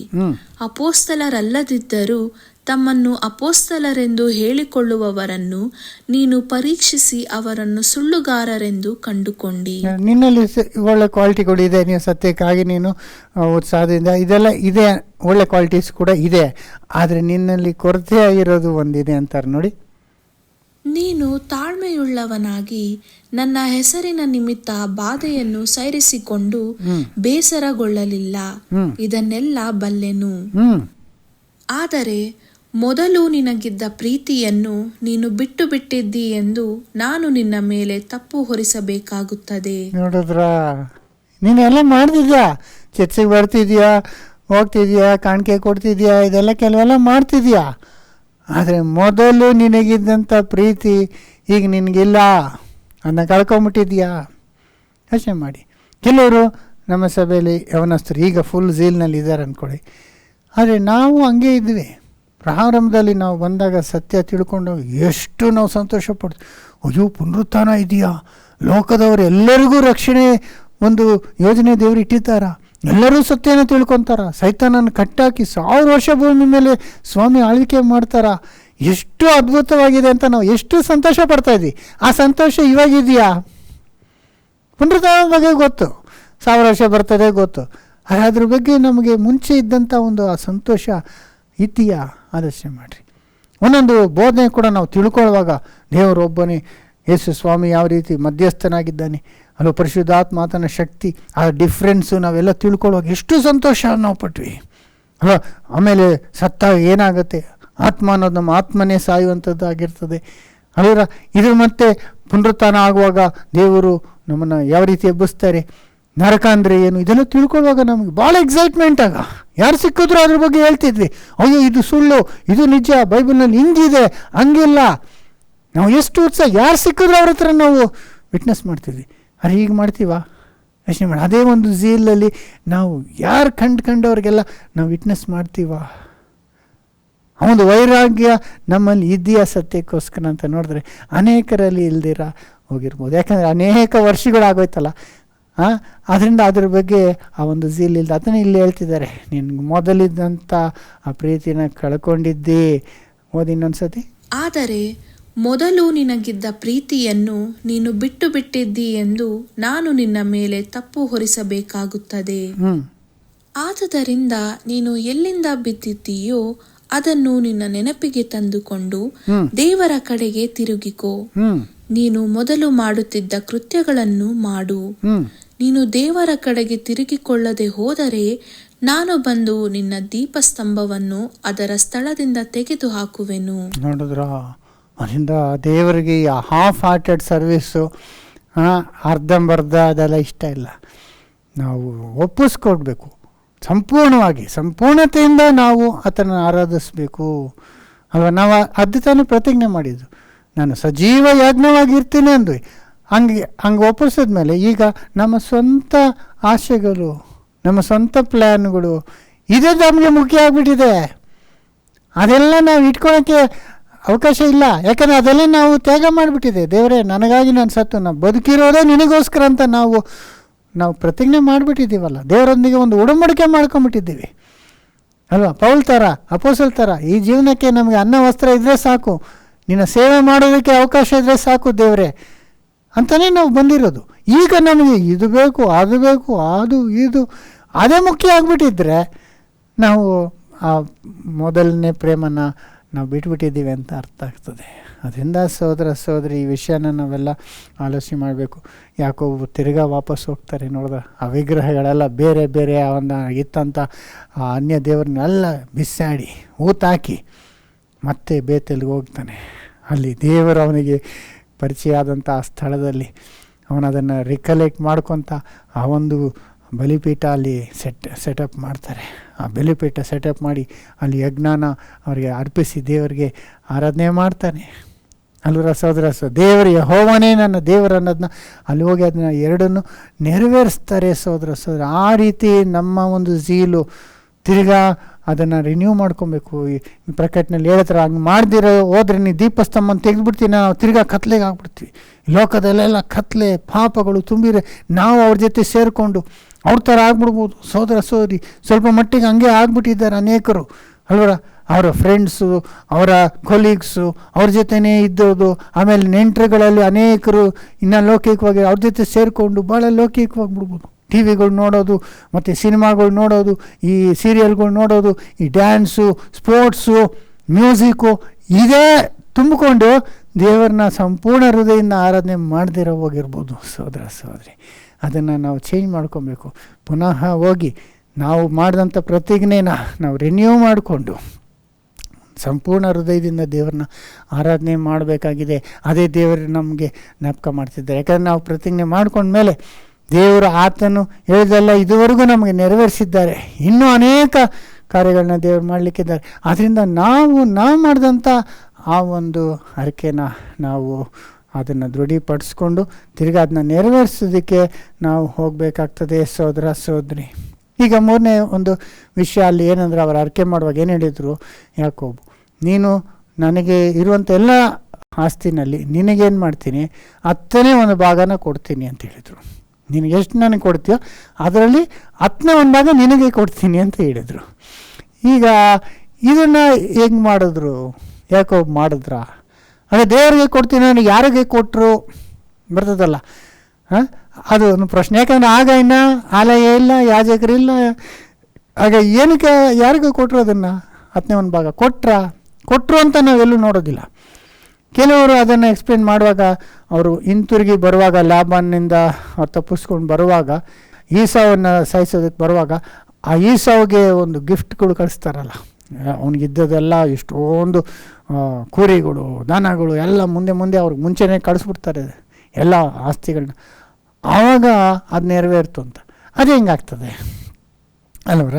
ಅದು ನೆರವೇರೋದಿಲ್ಲ. ಯಾಕಂದ್ರೆ ಇವನು ಹೇಳಿದ್ದು ದೇವರ ನಿನಗೆ ಕೊಡ್ತೀನಿ ಅಂತ, ನಿನಗೆ 10ನೇ ಒಂದು ಭಾಗ ಕೊಡ್ತೀನಿ ಅಂದ್ಬಿಟ್ಟು ಈಸಾವಿಗೆ ಅವನ ಶತ್ರು, ಅವನು ಸೈತಾನನ ಮಗ, ಅವನಿಗೆ ಕೊಟ್ಬಿಟ್ಟು ದೇವ್ರಿಗೆ ಕೊಟ್ಬಿಟ್ಟೆ ಅಂದ್ರೆ ಆಗ್ತದೆ? ಅದಾಗೋದಿಲ್ಲ ಅಲ್ವರ? ಸಹೋದರ ಸಹೋದರಿ, ಈಗ ಈಸಾವಿಗೆ ಕೊಟ್ಟಿದ್ದ ಲೆಕ್ಕ ತಗೊಳ್ದಿರ ಇದ್ರೆ, ಇನ್ನು ಕೆಲವ್ರು ಹೇಳ್ತಾರೆ ಬೇತೇಲಿಗೆ ವಾಪಸ್ ಹೋದ್ನಲ್ಲ ಅಲ್ಲಿ ಬಲಿ ಸಮರ್ಪಿಸ್ತಾ ಅಂತ. ಅಂದರೆ ಬಲಿ ಅಂದರೆ ಅಷ್ಟೊಂದು ಬಲಿ ಸಮರ್ಪಿಸ್ತಾನ 10ನೇ ಒಂದು ಭಾಗ ಅನ್ನೋದು ನಮಗೆ ಬೈಬಲ್ನಲ್ಲಿ ಇಲ್ಲ. ಅದು ಬರೀ ಬಲಿನೇ ಅಲ್ಲ, ಅವ್ರಿಗೆ ಎಷ್ಟೋ ಅವನಿಗಿದ್ದಂಥ ಆಸ್ತಿ ಎಲ್ಲ ಹೆಂಗೆ 10ನಲ್ಲಿ ಒಂದು ಭಾಗ ಕೊಟ್ಟರು ಅನ್ನೋದಕ್ಕೆ ನಮಗೆ ಯಾವ ಒಂದು ಇದು ಇಲ್ಲ. ಆದರೆ ಸಹೋದರ ಸಹೋದರಿ, ಒಂದು ವಿಷಯ ನಾವು ತಿಳ್ಕೊಬೋದು. ಈಗ ನಾವು ದಶಮ ಭಾಗ ಇದನ್ನೇ 2ನೇ ವ್ಯಕ್ತಿ ದೇವರಿಗೆ ಬಲಿ ಕೊಟ್ಟಿರೋದು. ಆಬೇಲಿಂದ ದೇವರಿಗೆ ಯಜ್ಞಗಳನ್ನ ಸಮರ್ಪಿಸ್ಕೊಂಡು ಬಂದಿದ್ದಾರೆ. ಆದರೆ 10ನೇ ಒಂದು ಭಾಗ ಕೊಡ್ತೀನಿ ಅಂದಿದ್ದು ಯಾರು ಫಸ್ಟು ಅನ್ನುವಾಗ ಅಬ್ರಹಾಮ್. ನಿಮ್ಗೆ ಗೊತ್ತಲ್ಲ, ಸೊದೋಮ್ ಗೊಮೋರ ಅವನ್ನೆಲ್ಲ ಡಿಫೀಟ್ ಮಾಡಿ, ಲೋಟು ಸೊದೋಮ್ ಗೊಮೋರದಲ್ಲಿ ಇರುವಾಗ ಅವನ್ನ ಬೇರೆ ರಾಜರು ಅವನ್ನ ಕಿಡ್ನ್ಯಾಪ್ ಮಾಡ್ಕೊಂಡು ಹೋಗುವಾಗ ಅವ್ರನ್ನ ಬಿಡಿಸ್ಕೊಳ್ಳೋದಕ್ಕಾಗಿ ಅವ್ರನ್ನೆಲ್ಲ ಯುದ್ಧ ಮಾಡಿ, ಆ ಯುದ್ಧದಲ್ಲಿ ದೇವರು ಜಯ ಕೊಡ್ತಾರೆ. ಅದನ್ನ ಯುದ್ಧದ ಅದೆಲ್ಲ ವಸ್ತುಗಳನ್ನ ಈತನ ತಗೊಂಬರುವಾಗ, ಆಗ ಮೆಲ್ಕಿಜೆಡೆಕನ, ಸಾಲೇಮನ ಅರಸನಾದಂಥ ದೇವರ ಒಂದು ಯಾಜಕನು ಬಂದು ಮೀಟ್ ಮಾಡ್ತಾನೆ ಮೆಲ್ಕಿಜೆಡೆಕ್. ಆಗ ಮೆಲ್ಕಿಜೆಡೆಕ್ಗೆ ಅಬ್ರಹಾಮು 10ನೇ ಒಂದು ಭಾಗನ ಕೊಡ್ತಾನೆ. ಇದೇ ಫಸ್ಟು ಅಲ್ವರ? ಆಗ ಮೆಲ್ಕಿಜೆಡೆಕ್ ಕೊಟ್ಟ ಅಂದರೆ ಯಾಕೆ ಕೊಟ್ಟದ್ದು? ಇವಾಗ ದೇವ್ರು ಕೊಡ್ಬೇಕಂದ್ರೆ ಯಾರು ಕೊಡೋದು? ದೇವರ ಯಾಜಕನು ಮೆಲ್ಕಿಜೆಡೆಕು. ಆಗ ಮೆಲ್ಕಿಜೆಡೆಕ್ ಕೊಟ್ಟರೆ ಯಾರು ಕೊಟ್ಟಂಗೆ? ದೇವ್ರು ಕೊಟ್ಟಂಗೆ ಅಲ್ವರ? ಅದರಿಂದ ಆಗ ಒಬ್ಬ ಯಾಜಕನಿದ್ದ. ಆ ಯಾಜಕನಿಗೆ ಇವ್ರಿಗೆ ಏನು ಕೊಡ್ತಾನೆ ಅಂದರೆ ಬ್ರೆಡ್ ಆ್ಯಂಡ್ ವೈನ್, ಅಂದರೆ ರೊಟ್ಟಿ ಮತ್ತು ದ್ರಾಕ್ಷರಸ ತಂದು ಅಬ್ರಾಮ್ಗೆ ಕೊಡ್ತಾರೆ ಯುದ್ಧದಿಂದ ವಾಪಸ್ ಬರುವಾಗ. ಆಗ ಅಬ್ರಾಮು ದಶಮ ಭಾಗನ ಅವ್ರು ಕೊಡ್ತಾರೆ. ಆಗ ಅವರು ಪುನಃ ಇವ್ರನ್ನ ಆಶೀರ್ವಾದ ಮಾಡ್ತಾರೆ. ಸೊ ಅದರ ಪ್ಯಾಟ್ರನ್ ನಾವು ತಗೊಳ್ಳುವಾಗ ಯಾಕೋಬು ಕೊಡೋದಕ್ಕೆ ಮೆಲ್ಕಿಜೆಡೆಕ್ ಸಂತಾನ ಆಗ ಯಾರು ಇಲ್ವಲ್ಲ. ಮೆಲ್ಕಿಜೆಡೆಕ್ಗೆ ತಂದೆ ತಾಯಿಗಳೆಲ್ಲ ಸಂತಾನ ಕೂಡ ಇಲ್ವಲ್ಲ. ಅದು ಒನ್ ಟೈಮ್ ಅವರು ಆ ರೀತಿ ಯಾಜಕನಾಗಿದ್ದು, ಹಾಗೆ ಯಾರಿಗೂ ಕೊಟ್ಟಂಗೂ ಇಲ್ಲ ನಮ್ಮ ಬೈಬಲ್ನಲ್ಲಿ. ಆದರೆ ನೋಡುವಾಗ ದೇವರು ಯಾಕೋಬಿಂದ ಆ ದಶಮ ಭಾಗನ ಅವ್ರು ಆಮೇಲೆ ತಗೊಂಡ್ರು. ಹೆಂಗೆ ಅಂದರೆ, ಅವರ ಜನಗಳು 12 ಮಕ್ಕಳು ದೊಡ್ಡವರು 12 ಗೋತ್ರಗಳಾಗಿ ಐಗುಪ್ತದಲ್ಲಿದ್ದರು. ಆಮೇಲೆ ಅವರ ಬಿಡಿಸ್ಕೊಂಡು ತಿರ್ಗಾ ಅವರು ಆ ದೇಶನ ಡಿವೈಡ್ ಮಾಡಿ ಕೊಡ್ತಾರಲ್ಲ, ಕಾನಾನ್ ದೇಶನ. ಆಗ ದೇವರೇನು ಹೇಳಿದ್ರು, ನನ್ನ ಸೇವೆ ಮಾಡೋದಕ್ಕಾಗಿ ಒಂದು ಯಾಜಕ ಕಾರ್ಯಕ್ಕಾಗಿ ಒಂದು ಗೋತ್ರನ ನಾನು ಆರಿಸ್ಕೊಂಡಿದ್ದೀನಿ. ಅದೇ ಅಂದರೆ ಲೇವಿ ಗೋತ್ರ. ಅವರು ನನ್ನ ಒಂದು ದೇವದರ್ಶನ ಗುಡಾರದಲ್ಲಿ, ಆಲಯದಲ್ಲಿ ಅವ್ರು ಕೆಲಸ ಮಾಡ್ತಕ್ಕಂಥದ್ದು. ಅಂದರೆ ದೇವರನ್ನ ಆರಾಧನೆ ಮಾಡೋದಕ್ಕಾಗಿ 12ರಲ್ಲಿ ಒಂದು ಗೋತ್ರನ ದೇವರು ಬೇರ್ಪಡಿಸಿ ಅವರಿಗೆ ಲ್ಯಾಂಡ್ ಕೊಡೋದಿಲ್ಲ. ಅವರಿಗೆ ವಿಭಾಗ ಮಾಡುವಾಗ ಕಾನಾನ್ ದೇಶನ ಅವ್ರು ಕೊಡೋದಿಲ್ಲ. ಆದರೆ ಮಿಕ್ಕದವರಿಗೆ 11 ಗೋತ್ರಕ್ಕೆ ಏನು ಹೇಳ್ತಾರೆ, ನೀವೆಲ್ಲ 10ರಲ್ಲಿ ಒಂದು ಭಾಗ ಯಾರು ಕೊಡಬೇಕು? ಲೇವಿಗೆ. ಯಾಕಂದರೆ ಅವರಿಗೆ ನನ್ನ ಜಾಗ ಕೊಟ್ಟಿಲ್ಲ, ಅವನು ನನ್ನ ಸೇವೆ ಮಾಡ್ತಾನೆ. ಅಂದರೆ ಆಗ ದೇವದರ್ಶನ ಗುಡಾರ ಕಟ್ಕೊಂಡಿದ್ರು. ಅಲ್ಲಿ ಇವರು ಹೋಮ ಅರ್ಪಿಸ್ಬೇಕಂದ್ರೆ ಯಾವ ರೀತಿ ಅರ್ಪಿಸ್ಬೇಕು, ದೇವರಿಗೆ ಪ್ರಿಯವಾಗಿರೋಂಥ ಒಂದು ದೋಷವಿಲ್ಲದ ಒಂದು ಯಜ್ಞಗಳನ್ನ ಅದು ಹೆಂಗೆ ಮಾಡ್ಬೇಕಂತ ಎಲ್ಲರಿಗೂ ಗೊತ್ತಿರೋದಿಲ್ಲ. ಅವ್ರಿಗೆ ಟ್ರೈನಿಂಗ್ ಕೊಟ್ಟು ದೇವ್ರು ಅವ್ರನ್ನ ಇಟ್ಟಿದ್ರು. ದೇವರು ಅವ್ರ ಮೂಲಕ ಜನಗಳೊಂದಿಗೆ ಮಾತಾಡ್ತಿದ್ರು, ಜನಗಳ ಪಾಪಗಳನ್ನು ಕ್ಷಮಾಪಣೆ ಮಾಡ್ತಿದ್ರು. ದೇವ್ರಿಗೇನಾನ ಅವರು ಕೊಡಬೇಕಂದ್ರೆ ಇವ್ರ ಮೂಲಕನೇ ಕೊಡಬೇಕು. ಆ ಗೋತ್ರ ಎಲ್ಲ, ಲೇವಿ ಅವರ ಗೋತ್ರ ಎಲ್ಲ ಅದೇ ಕೆಲಸನೇ ಮಾಡೋದು. ಆದರೆ ಅವ್ರು ಹೆಂಗೆ ಬದುಕೋದು? ಆಗ ಮಿಕ್ಕದವರೆಲ್ಲ ನೀವೇನು ಮಾಡಿರಿ, 10ರಲ್ಲಿ 1 ಭಾಗ ಕೊಡ್ರಿ ಅಂತ ನೋಡ್ತಾ. ಆ ರೀತಿ ಯಾಕೋಬನ ಸಂತಾನದವರು ಎಲ್ಲ ಆಗ 10ನೇ ಭಾಗನ ದೇವರಿಗೆ ಸಮರ್ಪಿಸುವಂಥದ್ದು ನಡೀತು. ಹಾಗಿರ್ಬೇಕಾದ್ರೆ ಸೋದರ ಸೋದರಿ ಅದನ್ನು ಕೂಡ ಆ ರೀತಿ ನೆರವೇರಿಸ್ತಾ ಅವರು ಬಂದರು. ಹಾಗಿರ್ಬೇಕಾದ್ರೆ ಈಗ ನಾವು ದಶಮಭಾಗ ಕೊಡಬೇಕಾ? ನಾವು ದಶಮಭಾಗನ ನಾವು ಕೊಡ್ತೀನಿ ಅಂತ ನಾವು ಅರಿಕೆ ಮಾಡಿದ್ವಾ ಅಂದರೆ, ಯಾವಾಗ ನಾವು ಸಜೀವ ಯಜ್ಞವಾಗಿ ನಾವು ದೇವ್ರಿಗೆ ಅರ್ಪಿಸಿದ್ವೋ ಆಗ ನಾವು ಸಮಸ್ತನೇ ನಾವು ದೇವರಿಗೆ ಅರಿಕೆ ಮಾಡಿಬಿಟ್ಟಿದ್ದೀವಿ, ನಮಗಿರುವಂಥ ಎಲ್ಲವನ್ನು. ಆದರೆ ಪ್ರಾಕ್ಟಿಕಲಿ ಎಲ್ಲನ ನಾವು ಕೊಟ್ಟು ಅಪೊಸ್ತಲರ ಆದಿಸಂಘದ ಥರ ನಾವು ಈಗ ಇಲ್ಲ. ಎಲ್ಲ ಒಟ್ಟಾಗಿ ಎಲ್ಲ ಒಂದೇ ನಾವು ಶೇರ್ ಮಾಡಿಕೊಂಡು ಇರೋಕೆ ಎಲ್ಲ ನಾವು ಇಂಡಿಪೆಂಡೆಂಟ್ ಆಗಿದ್ದೀವಿ. ಹಾಗಿರುವಾಗ ಸಮಸ್ತವನ್ನು ಎಲ್ಲವನ್ನು ಕೊಟ್ಟರೆ ಅವ್ರು ಹೆಂಗೆ ಬದುಕುವುದು? ಅದಕ್ಕಾಗಿ ನಾವು ಅದೇ ಒಂದು ಪ್ಯಾಟ್ರನ್ನಲ್ಲಿ ಯಾಕೋಬಗೆ ಯಾವ ರೀತಿ 10 ಅಂಶ ಕೊಟ್ಟರೆ ಅದರಲ್ಲಿ 1 ಅಂಶ ದೇವರಿಗಾಗಿ ಇಟ್ಬಿಡು. ಆ ದೇವರನ್ನು ಆರಾಧನೆ ಮಾಡೋದಕ್ಕಾಗಿ, ದೇವರ ಮಹಿಮೆಗಾಗಿ 10ನಲ್ಲಿ 1 ಭಾಗ ಸಪ್ರೇಟ್ ಮಾಡಬೇಕು ಅಂತ ಅದೇ ಪ್ಯಾಟ್ರನ್ ಪ್ರಕಾರ ನಾವು ಫಾಲೋ ಆದರೆ, ಇದು ಧರ್ಮಶಾಸ್ತ್ರನ ಫಾಲೋ ಆಗಬೇಕು ಅನ್ನೋದಲ್ಲ, ಧರ್ಮಶಾಸ್ತ್ರಕ್ಕಿಂತ ಮುಂಚೆನೇ ಅಬ್ರಾಮು ಮಾಡಿಕೊಂಡಂಥ, ಅಬ್ರಾಮು ಯಾಕೋಬು ಇದು ಧರ್ಮಶಾಸ್ತ್ರಕ್ಕೆ ಮುಂಚೆ ಇದ್ದವರು. ಅದು ಒಂದು ಒಳ್ಳೆ ಪ್ಯಾಟ್ರನ್ ಅದು ಅಲ್ವರ. ಅದನ್ನು ನಾವು ಕಂಟಿನ್ಯೂ ಮಾಡೋವಂಥದ್ದು ಕೂಡ ಭಾಳ ಮುಖ್ಯವಾಗಿದೆ. ಯಾಕಂದರೆ ಈಗ ನೋಡಿ, ಅದರ ಥರ ಲೇವಿಗಳಿಗೆ ಯಾವ ಒಂದು ಬೇರೆ ಕೆಲಸ ಇಲ್ಲ, ಅವರು ದೇವರ ಕೆಲಸನೇ ಮಾಡಬೇಕು. ಆದರೆ ಅವರು ಹೆಂಗೆ ಪೋಷಣೆ ಆಗೋದು ಅನ್ನುವಾಗ ಅವ್ರಿಗೆ ಇವ್ರು ತಂದು ಕೊಡಬೇಕು. ಯಾಕೆಂದರೆ ಇವಾಗ ಲೇವಿಗೂ ಒಂದು ಜಾಗ ಕೊಟ್ಬಿಟ್ರೆ ಅಂದ್ಕೊಳ್ಳಿ, ಎಲ್ಲರಿಗೂ ವಿಭಾಗ ಮಾಡಿ ಕೊಟ್ಟಾಗ ಅವನಿಗೂ ಕೊಟ್ಬಿಟ್ಟಿದ್ರೆ ಅವನು ಯಾಕೆ ದೇವ್ರ ಸೇವೆ ಮಾಡ್ತಾನೆ? ಹೆಂಗೆ ಮಾಡೋಕ್ಕಾಗತ್ತೆ? ಅವನ ಆ ಒಂದು ಲ್ಯಾಂಡ್ನ ಡೆವಲಪ್ ಮಾಡಿಕೊಂಡು ಅದರಲ್ಲ ಅವನ ಟೈಮೆಲ್ಲ ಹೋಗುತ್ತೆ. ದೇವ್ರಿಗಾಗಿ ಅವನು ಸಮಯ ಕೊಡೋದಕ್ಕೆ ಆಗೋದಿಲ್ಲ. ಈಗ ನಾನೇ ತಗೊಳ್ಳಿ, ಈಗ ನಾನು ಬೇರೆ ಕೆಲಸಗಳು ಮಾಡ್ಕೊಂಡಿದ್ರೆ ನಾನು ಇದೆಲ್ಲ ಪ್ರಿಪೇರ್ ಮಾಡಿ ನಿಮ್ಗೆ ಹೇಳೋಕ್ಕಾಗ್ತದ ಅಲ್ವರ? ಯೋಚನೆ ಮಾಡಿ. ಈಗ ಒಂದೊಂದು ಸಬ್ಜೆಕ್ಟು ಮಾತಾಡುವಾಗ ಎಷ್ಟು ವಿಷಯನ ನಾವು ಸ್ಟಡಿ ಮಾಡಬೇಕಾಗತ್ತೆ. ಬೈಬಲ್ನ ತರೋವಾಗಿ ಕಂಪ್ಲೀಟ್ ಬೈಬಲ್ನ ನಾವು ರಿಸರ್ಚ್ ಮಾಡಿ ಒಂದು ಮಾತನ್ನ ನಾವು ಹೇಳಬೇಕಾಗತ್ತೆ. ಅದನ್ನಲ್ಲಿ ಎಷ್ಟು ಪ್ರಿಪರೇಷನ್, ಅದನ್ನೇ ಧ್ಯಾನ ಮಾಡ್ಕೊಂಡು ಇರಬೇಕಾಗತ್ತೆ, ನಾವು ಸ್ಟಡಿ ಮಾಡಿಕೊಂಡೇ ಇರಬೇಕಾಗ್ತದೆ. ಹಂಗೆ ಮಾಡಬೇಕಂದ್ರೆ ಬೇರೆ ಒಂದು ಬಿಸ್ನೆಸ್ಗಳು, ಬೇರೆ ಕೆಲಸಗಳು ಮಾಡಿಕೊಂಡು 9 to 5 ಜಾಬ್ ಮಾಡ್ಕೊಂಡು ಇದೆಲ್ಲ ಮಾಡೋಕ್ಕಾಗೋದಿಲ್ಲ. ಕೆಲವರು ಯಾವಾಗಾನ ಒಂದ್ಸಿನವೇ ಪ್ರಸಂಗ ಮಾಡ್ತಾರೆ ಅಂದ್ಕೊಳ್ಳಿ, ಆಗ ಅವರು ಮಾತಾಡುವಾಗ ಒಂದು ಮಟ್ಟಕ್ಕೆ ಇರ್ತದೆ. ಕೆಲವರು ನೀವೇ ಅನೇಕರು ಹೇಳಿದ್ದೀರಿ ಏನಂದರೆ, ನೀವು ಮಾತಾಡೋಷ್ಟು ಡೀಪಾಗಿರೋದಿಲ್ಲ ಬೇರೆಯವ್ರು ಮಾತಾಡಿದ್ರೆ. ಯಾಕೆ ಇರೋದಿಲ್ಲ ಅಂದರೆ ಅವ್ರಿಗೆ ಅಷ್ಟು ಸಮಯ ಇಲ್ವೇ. ನಮಗಂದರೆ ಅದೇ ಒಂದು ಕೆಲಸವಾಗಿ ನಾವು ಅದನ್ನೇ ಸ್ಟಡಿ ಮಾಡಿಕೊಂಡು, ಅದನ್ನೇ ಧ್ಯಾನ ಮಾಡಿಕೊಂಡು, ಅದಕ್ಕೋಸ್ಕರ ಪ್ರಾರ್ಥನೆ ಮಾಡಿಕೊಂಡು. ನಾನು ಈಗ ಫಾರ್ ಎಕ್ಸಾಂಪಲ್ ಈ ಸಬ್ಜೆಕ್ಟ್ ಮಾಡಬೇಕಂದ್ರೆ ನಾನು ಒಂದು 10 ಸಬ್ಜೆಕ್ಟ್ ಯೋಚನೆ ಮಾಡಿರ್ತೀನಿ. ಅದರಲ್ಲಿ ದೇವರು ಯಾವ ಸಬ್ಜೆಕ್ಟೇ ಬೆಸ್ಟ್ ಅನ್ನೋದು ಪ್ರಾರ್ಥನೆಯಲ್ಲಿ ಇಟ್ಟು ಅದ್ರ ಬಗ್ಗೆ ಫುಲ್ಲು ಮೆಡಿಟೇಟ್ ಮಾಡಿ ವಚನಗಳನ್ನೆಲ್ಲ ಸೇರಿಸಿ ಆಮೇಲೆ ನಾನು ಮಾಡೋದು. ಅದಕ್ಕೆ ಎಷ್ಟು ಸಮಯ ಆಗ್ತದೆ? ನಾನೇ ಕೆಲಸಕ್ಕೆ ಹೋಗಿ ಬರೋದಾದರೆ ಫುಲ್ ಟಯರ್ಡಾಗಿ ಮನೆಗೆ ಬಂದಾಗ ಅಲ್ಲಿ ಏನೋ ಒಂದು ಸ್ವಲ್ಪ ಊಟ ಮಾಡಿ ಮಲ್ಕೊಳ್ಳೋಣ ಅಂತ ಇರ್ತದೆ. ಆವಾಗ ಇಷ್ಟೊಂದೆಲ್ಲ ಸ್ಟಡಿ ಮಾಡೋಕ್ಕಾಗತ್ತಾ? ಇರೋದಿಲ್ಲ. ಅದಕ್ಕಾಗಿ ದೇವರು ಕೆಲವ್ರನ್ನ ಇಟ್ಟಿದ್ದಾರೆ. ಸೊ ಅವರಿಗೆ ಹೆಂಗೆ ಅವರ ಲೈಫ್ ನಡೀತದೆ ಅಂದರೆ, ಅವ್ರನ್ನ ಯಾರಿಗೆ ಅವರು ವಾಕ್ಯ ಪರಿಚಯ ಮಾಡ್ತಾರೋ ಅವರಿಗೆ ಸಪೋರ್ಟ್ ಮಾಡತಕ್ಕದ್ದು. ಇದು ಹೊಸ ಒಡಂಬಡಿಕೆಯಲ್ಲಿ ಕೂಡ ಒಂದು ಮಾದರಿಯಾಗಿ ಅಪೊಸ್ತಲರು ಸ್ಥಾಪನೆ ಮಾಡಿದ್ರು. ನೀವು ಸಭೆಯಾಗಿ ಕೂಡಿ ಬರುವಾಗ ವಾರದ ಮೊದಲನೇ ದಿವಸ ಆಗ ರೊಟ್ಟಿ ಮುರಿಯುವಂಥದ್ದಿದೆ, ಅಪೊಸ್ತಲರ ಬೋಧನೆ ಇದೆ, ಅಲ್ಲಿ ಪ್ರಾರ್ಥನೆಗಳು ಸಹವಾಸ ಇರ್ತದೆ.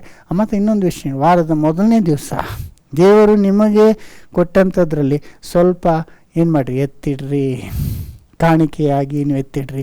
ಅದು ದಶಮಭಾಗ ಅಂತ ಪರ್ಟಿಕ್ಯುಲರ್ ಹೇಳಿ. ಯಾಕಂದರೆ ನಾವು ದಶಮಭಾಗಕ್ಕಿಂತ ಹೆಚ್ಚಾಗಿ ಕೊಡಬೇಕು. ಯಾಕಂದ್ರೆ ನಾವು ಇನ್ನೂ ಹೆಚ್ಚಾದ ವಾಗ್ದಾನನ ಪಡ್ಕೊಂಡಿರೋದ್ರಿಂದ ಇನ್ನೂ ಹೆಚ್ಚಾಗಿ ಕೊಡಬೇಕು. ಯೂದರೇ 10ನೇ 1 ಭಾಗ ಅಂದರೆ ನಾವು ಅದಕ್ಕಿಂತ ಕಡಿಮೆ ಕೊಡೋಕ್ಕಾಗೋದಿಲ್ಲ. ಆದರೆ ಅಟ್ಲೀಸ್ಟ್ ಒಂದು ಸಮ್ ಪ್ರಪೋರ್ಷನ್ ಇರಬೇಕು. ನಮಗೆ ದೇವರು ಕೊಟ್ಟಂಥ ಇನ್ಕಮ್ಗೆ ಒಂದು ಪ್ರಪೋರ್ಷನೇಟ್ ಆಗಿರಬೇಕು. ದೇವರು 1 ಲಕ್ಷ ರೂಪಾಯಿ ಸಂಪಾದನೆ ನಮಗೆ ಕೊಟ್ಟಿದ್ರೆ ನಾವು 1,000 ರೂಪಾಯಿ ಕೊಟ್ಟರೆ ಅದು ಎಲ್ಲಿ ಬರ್ತದೆ? ಅದೇ 10,000 ರೂಪಾಯಿನಲ್ಲಿ 1,000 ಅಂದರೆ ಅದು ಒಂದು ಪ್ರಪೋರ್ಷನೇಟ್ ಆಗಿರ್ತದೆ. ಅವರು ಆ ಥರ ಲೆಕ್ಕ ಹಾಕಿ ಇವಾಗ ಯಾವ ರೀತಿ ಯಾರಿಗೆ ಕೊಡಬೇಕು ಅನ್ನೋ ಪ್ರಶ್ನೆ ಬಂದಾಗ ಕೂಡ ಅಬ್ರಾಮ್ ಯಾರಿಗೆ ಕೊಟ್ಟರು? ಯಾರು ಅವರಿಗೆ ರೊಟ್ಟಿ ಮತ್ತು ದ್ರಾಕ್ಷಾರಸನ ಕೊಟ್ಟರು ಅವರಿಗೆ ಇವರು ದಶಮಭಾಗನ ಕೊಟ್ಟರು. ಹಂಗೆ ಇವತ್ತು ಕೂಡ ಅಲ್ವರ ಆರಾಧನೆ ನಡೆಸೋರು ಯಾರು? ಯಾರು ರೊಟ್ಟಿ ದ್ರಾಕ್ಷಾರಸ ಅಂದರೆ ನಮ್ಮ ಕರ್ತನ ಒಂದು ಸಂಸ್ಕಾರ ಮಾತ್ರ ಅಲ್ಲ, ಅದು ಮುಖ್ಯವಾಗಿ ಮಾತ್ರ ಅಲ್ಲ, ದೇವರ ಆತ್ಮಿಕವಾದಂಥ ಆಹಾರ ಅದು ಅಲ್ವರ. ಆತ್ಮಿಕವಾದಂಥ ರೊಟ್ಟಿ ಮತ್ತು ನಮಗೆ ಪೋಷಣೆ ಕೊಡುವಂಥವರಿಗೆ ನಾವು ಲೌಕಿಕವಾದಂಥ ಸಹಾಯನ ಮಾಡಬೇಕಾಗ್ತದೆ. ಅದು ನಮ್ಮ ಇರುವಂಥ ಒಂದು ಆಬ್ಲಿಗೇಷನ್ ಅಲ್ವರ. ಯಾವ ರೀತಿ ಇಸ್ರಾಯೇಲು ಲೇವಿಯರಿಗೆ ಕೊಡೋರು ಅದೇ ಪ್ಯಾಟರ್ನಲ್ಲಿ ನಾವು ದೇವರ ಸೇವೆಗಾಗಿ, ಯಾಕೆಂದರೆ ನಾವು ಆತ್ಮಿಕವಾದಂಥ ಲಾಭನ ಪಡ್ಕೊಳ್ಳುವಾಗ ನಾವು ದೇವರ ಮಹಿಮೆಗಾಗಿ ನಮ್ಗೆ ಕೊಟ್ಟಂಥದ್ರಲ್ಲಿ ಒಂದು ಭಾಗ ಎತ್ತಿಟ್ಬಿಡ್ಬೇಕು.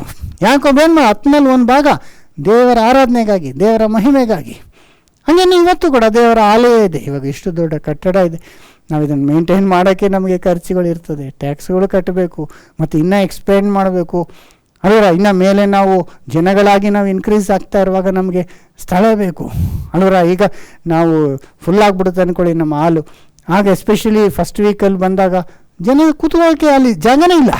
ಅದಕ್ಕೋಸ್ಕರ ನಾವೇನು ಮಾಡಿ ಮೇಲ್ಗಡೆ ಒಂದು ಕಟ್ಟಿದ್ದು, ಅದಕ್ಕೆ ಎಷ್ಟು ಖರ್ಚಾಗ್ತದೆ ಅಲ್ವರ. ಮತ್ತು ಲಾಸ್ಟ್ ವೀಕ್ ಕೂಡ ನಾವು ಅದಕ್ಕೆ ಕರ್ಟನ್ಸ್ ಎಲ್ಲ ಹಾಕಿದ್ವಿ.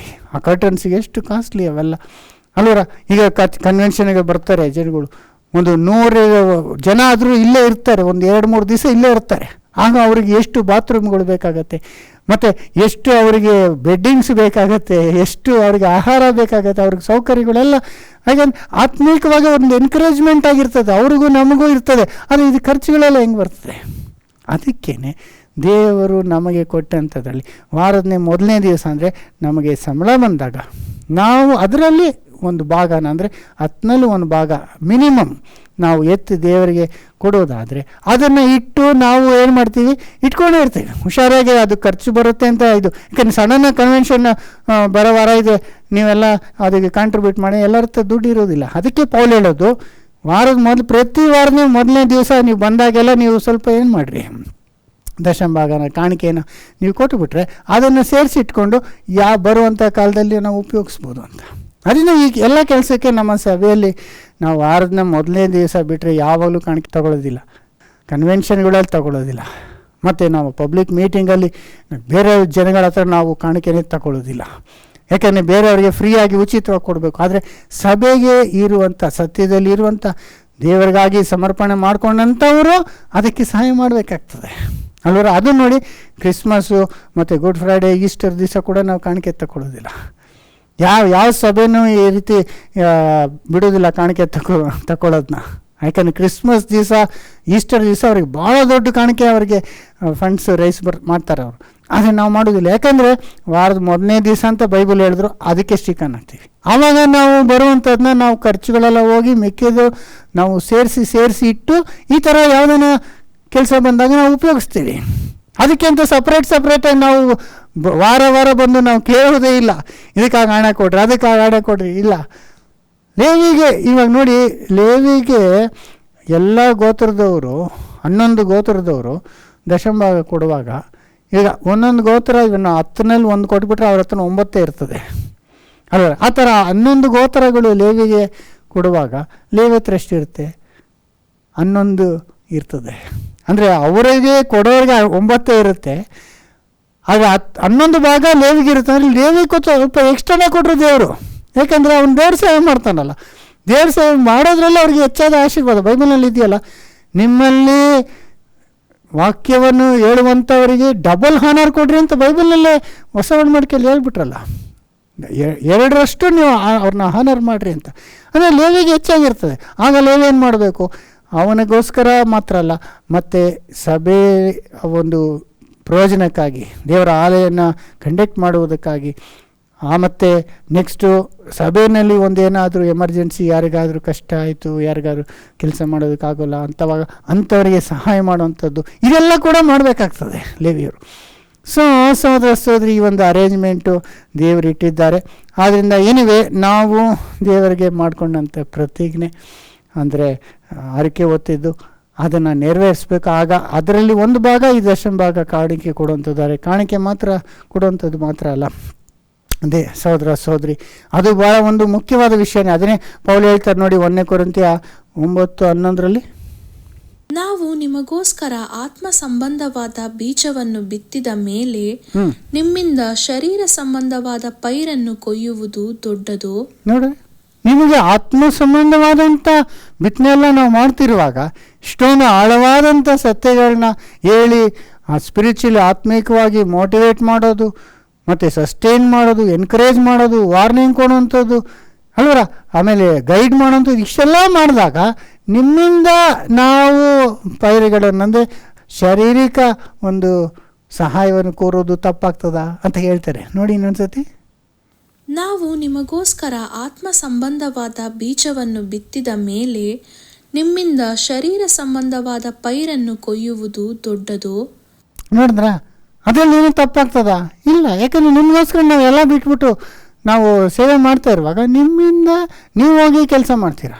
ಆಗ ಅದರಲ್ಲಿ ನೀವು ದೇವರಿಗೆ ದಶಮಭಾಗನ ಕೊಡುವಾಗ ಸಭೆಗೆ ನಿಮಗೂ ಒಂದು ಆಶೀರ್ವಾದ ಇರ್ತದಲ್ಲ. ನೀವು ಮಾಡೋಂಥ ಕೆಲಸ ಇಲ್ಲಾಂದರೆ ಅದು ನಿಮ್ಮ ಸ್ವಂತಕ್ಕಾಗ್ಬಿಡ್ತದೆ, ನಿಮ್ಮ ಸ್ವಂತ ಫ್ಯಾಮಿಲಿಗಾಗಿ ನಿಮಗೋಸ್ಕರ ಆಗಿಬಿಡ್ತದೆ. ಆದರೆ ಅದರಲ್ಲಿ ನೀವು ದೇವರಿಗೆ ಒಂದು ಭಾಗನ ಕೊಡುವಾಗ ಆಗ ನೀವು ಮಾಡುವಂಥ ಕೆಲಸ ಕೂಡ ದೇವರಿಗಾಗಿ ಮಾಡುವಂಥ ಕೆಲಸ ಆಗ್ತದೆ. ಸಹೋದರ, ಆ ರೀತಿ ದೇವರು ಒಂದು ಅರೇಂಜ್ಮೆಂಟ್ ಮಾಡಿದ್ದಾರೆ. ಇದರಲ್ಲಿ ದಶಮಭಾಗ ಅಂತಲೇ ಇಲ್ಲ, ಇನ್ನೂ ಹೆಚ್ಚಾಗಿ ನಾವು ಕೊಡ್ಬೋದು ಅಲ್ವರ. ದಶಮಭಾಗ ಬೇರೆ ಮತ್ತು ಕಾಣಿಕೆ ಬೇರೆ. ಮತ್ತು ಕೆಲವರು ಏನು ಹೇಳ್ತಾರೆ, ಇಲ್ಲ ನಾವು ಬಡವರಿಗೆ ಕೊಟ್ಕೊತೀವಿ, ನಾವೇ ಕೊಟ್ಕೊತೀವಿ. ಹಂಗಂದರೆ ಆಗ ಆಲಯ ಯಾಕೆ ಬೇಕಿತ್ತು? ದೇವರೊಂದು ಆಲಯನ ಕೊಟ್ಟು ಅಲ್ಲಿ ಯಾಜಕರನ್ನಿಟ್ಟು ಅವ್ರಿಗೆ ತಗೊಂಬಂದು ಕೊಡ್ರಿ ಅಂತ ಯಾಕೆ ಹೇಳಿದ್ರು? ಮೆಲ್ಕಿಜೆಡೆಕ್ಕೆ ಯಾಕೆ ತಗೊಂಡು ಕೊಟ್ಟರು? ಬೇರೆ ಯಾರಿಗಾನ ಬಡವರಿಗೆ ಕೊಡ್ಬೋದಲ್ಲ. ಬಡವರಿಗೆ ಕೊಡೋದು ಬೇರೆ. ಸ್ವಾಮಿ ಕೂಡ ಹೇಳಿದ್ರು, ದೇವರಿಗೆ ಕೊಡೋ ಸಲ್ಲಿಸತಕ್ಕದ್ದು ದೇವರಿಗೆ ಸಲ್ಲಿಸ್ರಿ, ಕೈಸರಿಗೆ ಸಲ್ಲಿಸೋದು ಕೈಸರಿಗೆ ಸಲ್ಲಿಸ್ರಿ.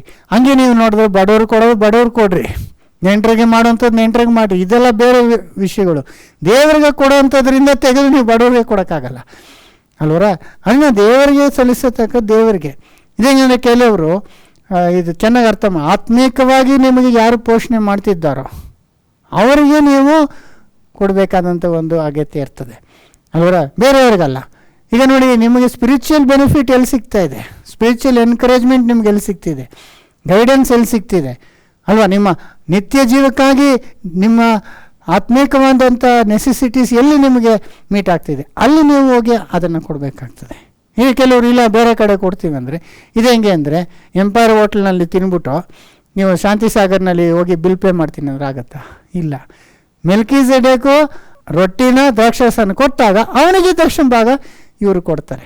ಅದರಿಂದ ಲೇವಿ ಎಲ್ಲ ಥರ ಇವ್ರಿಗೆ ಗೈಡೆನ್ಸ್ ಕೊಡುವಾಗ ಲೇವಿ ಗೋತ್ರ ಆ ಗೋತ್ರಕ್ಕೆ ತಗೊಂಬಂದು ಕೊಡಬೇಕಾಗ್ತದೆ, ಆಲಯದಲ್ಲಿ ಕೊಡಬೇಕಾಗ್ತದೆ. ಅದನ್ನು ಬೇರೆ ಇದಕ್ಕೆ ಕನ್ಫ್ಯೂಸ್ ಮಾಡ್ಕೊಂಬಿಡ್ದು. ಅದನ್ನು ನಾವು ವಸೂಲು ಮಾಡ್ಬೇಕಲ್ಲಿ ಇರೋದ್ರಿಂದ ನಮ್ಮನ್ನೇ ನಾವು ಸಂಪೂರ್ಣವಾಗಿ ದೇವರಿಗೆ ಸಮರ್ಪಣೆ ಮಾಡ್ತೀವಿ ಅಂತ ನಾವು ಪ್ರತಿಜ್ಞೆ ಮಾಡಿದ್ದೇವೆ. ಆದ್ದರಿಂದ ದಶಮಭಾಗಕ್ಕಿಂತ ಹೆಚ್ಚಾಗಿ ನಾವು ಕೊಡಬೇಕು. ಆ್ಯಕ್ಚುಲಿ ನೋಡಿದ್ರೆ ಅನೇಕರು ಅದೇ ಥರ ಮಾಡ್ತಾರೆ. ದಶಮಭಾಗ ಮಾತ್ರ ಅಲ್ಲ, ಕಾಣಿಕೆ ಸಪ್ರೇಟಾಗಿ ಕೊಡ್ತಾರೆ. ಮಾತ್ರ ಅಲ್ಲ, ಮಧ್ಯದಲ್ಲಿ ಬೋನಸ್ಸು ಏನಾದರೂ ಅವರಿಗೆ ಏನು ಮಾರಾಟ ಆಗಿ ಏನಾದರೂ ಸಿಕ್ಕಿದ್ರೆ ಅದನ್ನು ತಂದು ಕೊಡ್ತಾರೆ. ಕೆಲವರು ದಶಮಭಾಗ ಸಂಪೂರ್ತಿಯಾಗಿ ಕೊಡೋರು ಇದ್ದಾರೆ. ಈ ಒಂದು ಹೋದ ವಾರನೇ ಒಬ್ಬ ಒಂದು ಯವನಸ್ಥನೇ ಅವನಿಗೆ ಬೋನಸ್ ಕೊಟ್ಟಿದ್ದಾರೆ, ಇಯರ್ಲಿ ಒನ್ಸ್ ಬೋನಸ್ಸು. ಆ ಬೋನಸ್ ಅಷ್ಟು ತಗೊಂಬಂದು ಕೊಟ್ಬಿಟ್ಟ. ಅಂದರೆ ನೋಡಿ, ಅದು 1/10 ಕೊಡಬೇಕಂತಲ್ಲ, ಅದರಲ್ಲಿ ಅವನು 1/10 ಮಾಡಿ ಮಿಕ್ಕಿದ್ದು ಇಟ್ಕೊಂಡು ಕೊಡ್ಬೋದು. ಅಂದರೆ ಅವನ ಉತ್ಸಾಹ ಆ ರೀತಿ ಇದೆ, ದೇವರ ಮೇಲೆ ಪ್ರೀತಿ ಹಂಗಿದೆ ನೋಡಿದ್ರ. ಅದರಿಂದ ಸಹೋದರಿ, ನಾವು ಮಾಡಿದಂಥ ಪ್ರತಿಜ್ಞೆ ಜ್ಞಾಪಕ ಇಟ್ಕೊಬೇಕು. ಆಮೇಲೆ ಒಂದು ವಿಷಯ ಜ್ಞಾಪಕ ಇಟ್ಕೊಳ್ಳಿ. ಒಂದು ಕೆಲವು ವಾರಗಳ ಹಿಂದೆ ನಮ್ಮ ಸಹೋದರು ಕೂಡ ಒಬ್ಬರು ಪ್ರಸಂಗದಲ್ಲಿ ಹೇಳಿದ್ರು, ಅದೊಂದು ಚಿಕ್ಕ ಕತೆ ಥರ, ಅದರಿಂದ ಎಷ್ಟು ನಿಜ ಇಲ್ಲ. ಪರಲೋಕಕ್ಕೆ ಹೋಗ್ತಾರಂತೆ, ಇಬ್ಬರು ಹೋಗ್ತಾರೆ. ಆಗ ಒಬ್ಬನಿಗೆ ದೊಡ್ಡ ಒಂದು ಅರಮನೆ ಥರ ಮನೆ, ಇನ್ನೊಬ್ಬನಿಗೆ ಒಂದು ಚಿಕ್ಕ ಗುಡಿಸಲು ಥರ ಇತ್ತಂತೆ. ಆಗ ಇವನು ಅವನಿಗೆ ಅಷ್ಟು ದೊಡ್ಡ ಮನೆ ಕೊಟ್ಟಿದ್ದು, ನನಗೆ ಇಷ್ಟು ಚಿಕ್ಕದಂದೆ, ನೀನು ಕೊಟ್ಟ ಕಾಣಿಕೆ ಇಷ್ಟೇ ಬರೋದು ಅಂತ. ಅದು ಎಷ್ಟು ನಿಜ ರೀ, ಅದೊಂದು ತಮಾಷೆ ಅಲ್ಲ, ಅದು ನಿಜನೇ. ದೇವರು ಯಾವಾಗಲೂ ಹೇಳಿದಾರಲ್ಲ, ದೇವ್ರಿಗೆ ಗೊತ್ತಲ್ಲ, ದೇವರೆಲ್ಲ ನೋಡ್ತಿದ್ದಾರಲ್ಲ. ಅದರಿಂದ ನೋಡಿ, ಒಂದು ವಚನ ಕೂಡ ಇದೆ, 2 ಕೊರಿಂಥಿ 9:6. ಆದರೆ ಸ್ವಲ್ಪವಾಗಿ ಬಿತ್ತುವವನು ಪೈರನ್ನು ಸ್ವಲ್ಪವಾಗಿ ಕೊಯ್ಯುವನು, ಹೆಚ್ಚಾಗಿ ಬಿತ್ತುವವನು ಹೆಚ್ಚಾಗಿ ಕೊಯ್ಯುವನು ಎಂದು ತಿಳಿದುಕೊಳ್ಳಿರಿ. ಅದು ತಿಳ್ಕೊಳ್ರಿ. ಸ್ವಲ್ಪನೇ ನೀವು ಸ್ಯಾಕ್ರಿಫೈಸ್ ಮಾಡಿದ್ರೆ ಸ್ವಲ್ಪನೇ ಅಲ್ಲಿ ಆಶೀರ್ವಾದ. ದುಡ್ಡು ಕೊಡೋ ವಿಷಯದಲ್ಲಿ ಮಾತ್ರ ಅಲ್ಲ, ನೀವು ಬೇರೆ ಬಲಿಯನ್ನು ಸಮರ್ಪಿಸಿ ದೇವ್ರಿಗಾಗಿ ನೀವು ಎಷ್ಟು ಕಷ್ಟಪಡ್ಕೊತಿದ್ದೀರಾ, ಎಷ್ಟು ನೀವು ನಿಮ್ಮ ಶಕ್ತಿನ ನೀವು ಕೊಡ್ತಿದ್ದೀರಾ, ಎಷ್ಟು ಅವ್ರಿಗಾಗಿ ಸಹಿಸ್ಕೊಳ್ತಿದ್ದೀರಾ, ಎಷ್ಟು ಹಿಂಸೆಗಳನ್ನ ನೀವು ತಾಳ್ಕೊತಿದ್ದೀರಾ, ಇದೆಲ್ಲನೂ ಕೌಂಟ್ ಆಗುತ್ತೆ. ಅದರಲ್ಲಿ ದಶಮಭಾಗ ಕೂಡ.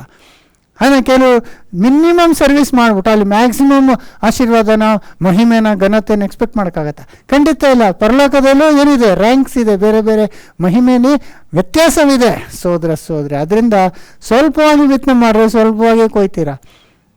ಕೆಲವರು ಇನ್ನೂ ಹೆಚ್ಚಾಗಿ ಸಿಕ್ಕಂಥ ಅವಕಾಶ ಸಿಕ್ಕಿದಾಗೆಲ್ಲ ದೇವ್ರಿಗಾಗಿ ಅವರು ಫಸ್ಟ್ ಇಡ್ತಿರ್ತಾರೆ.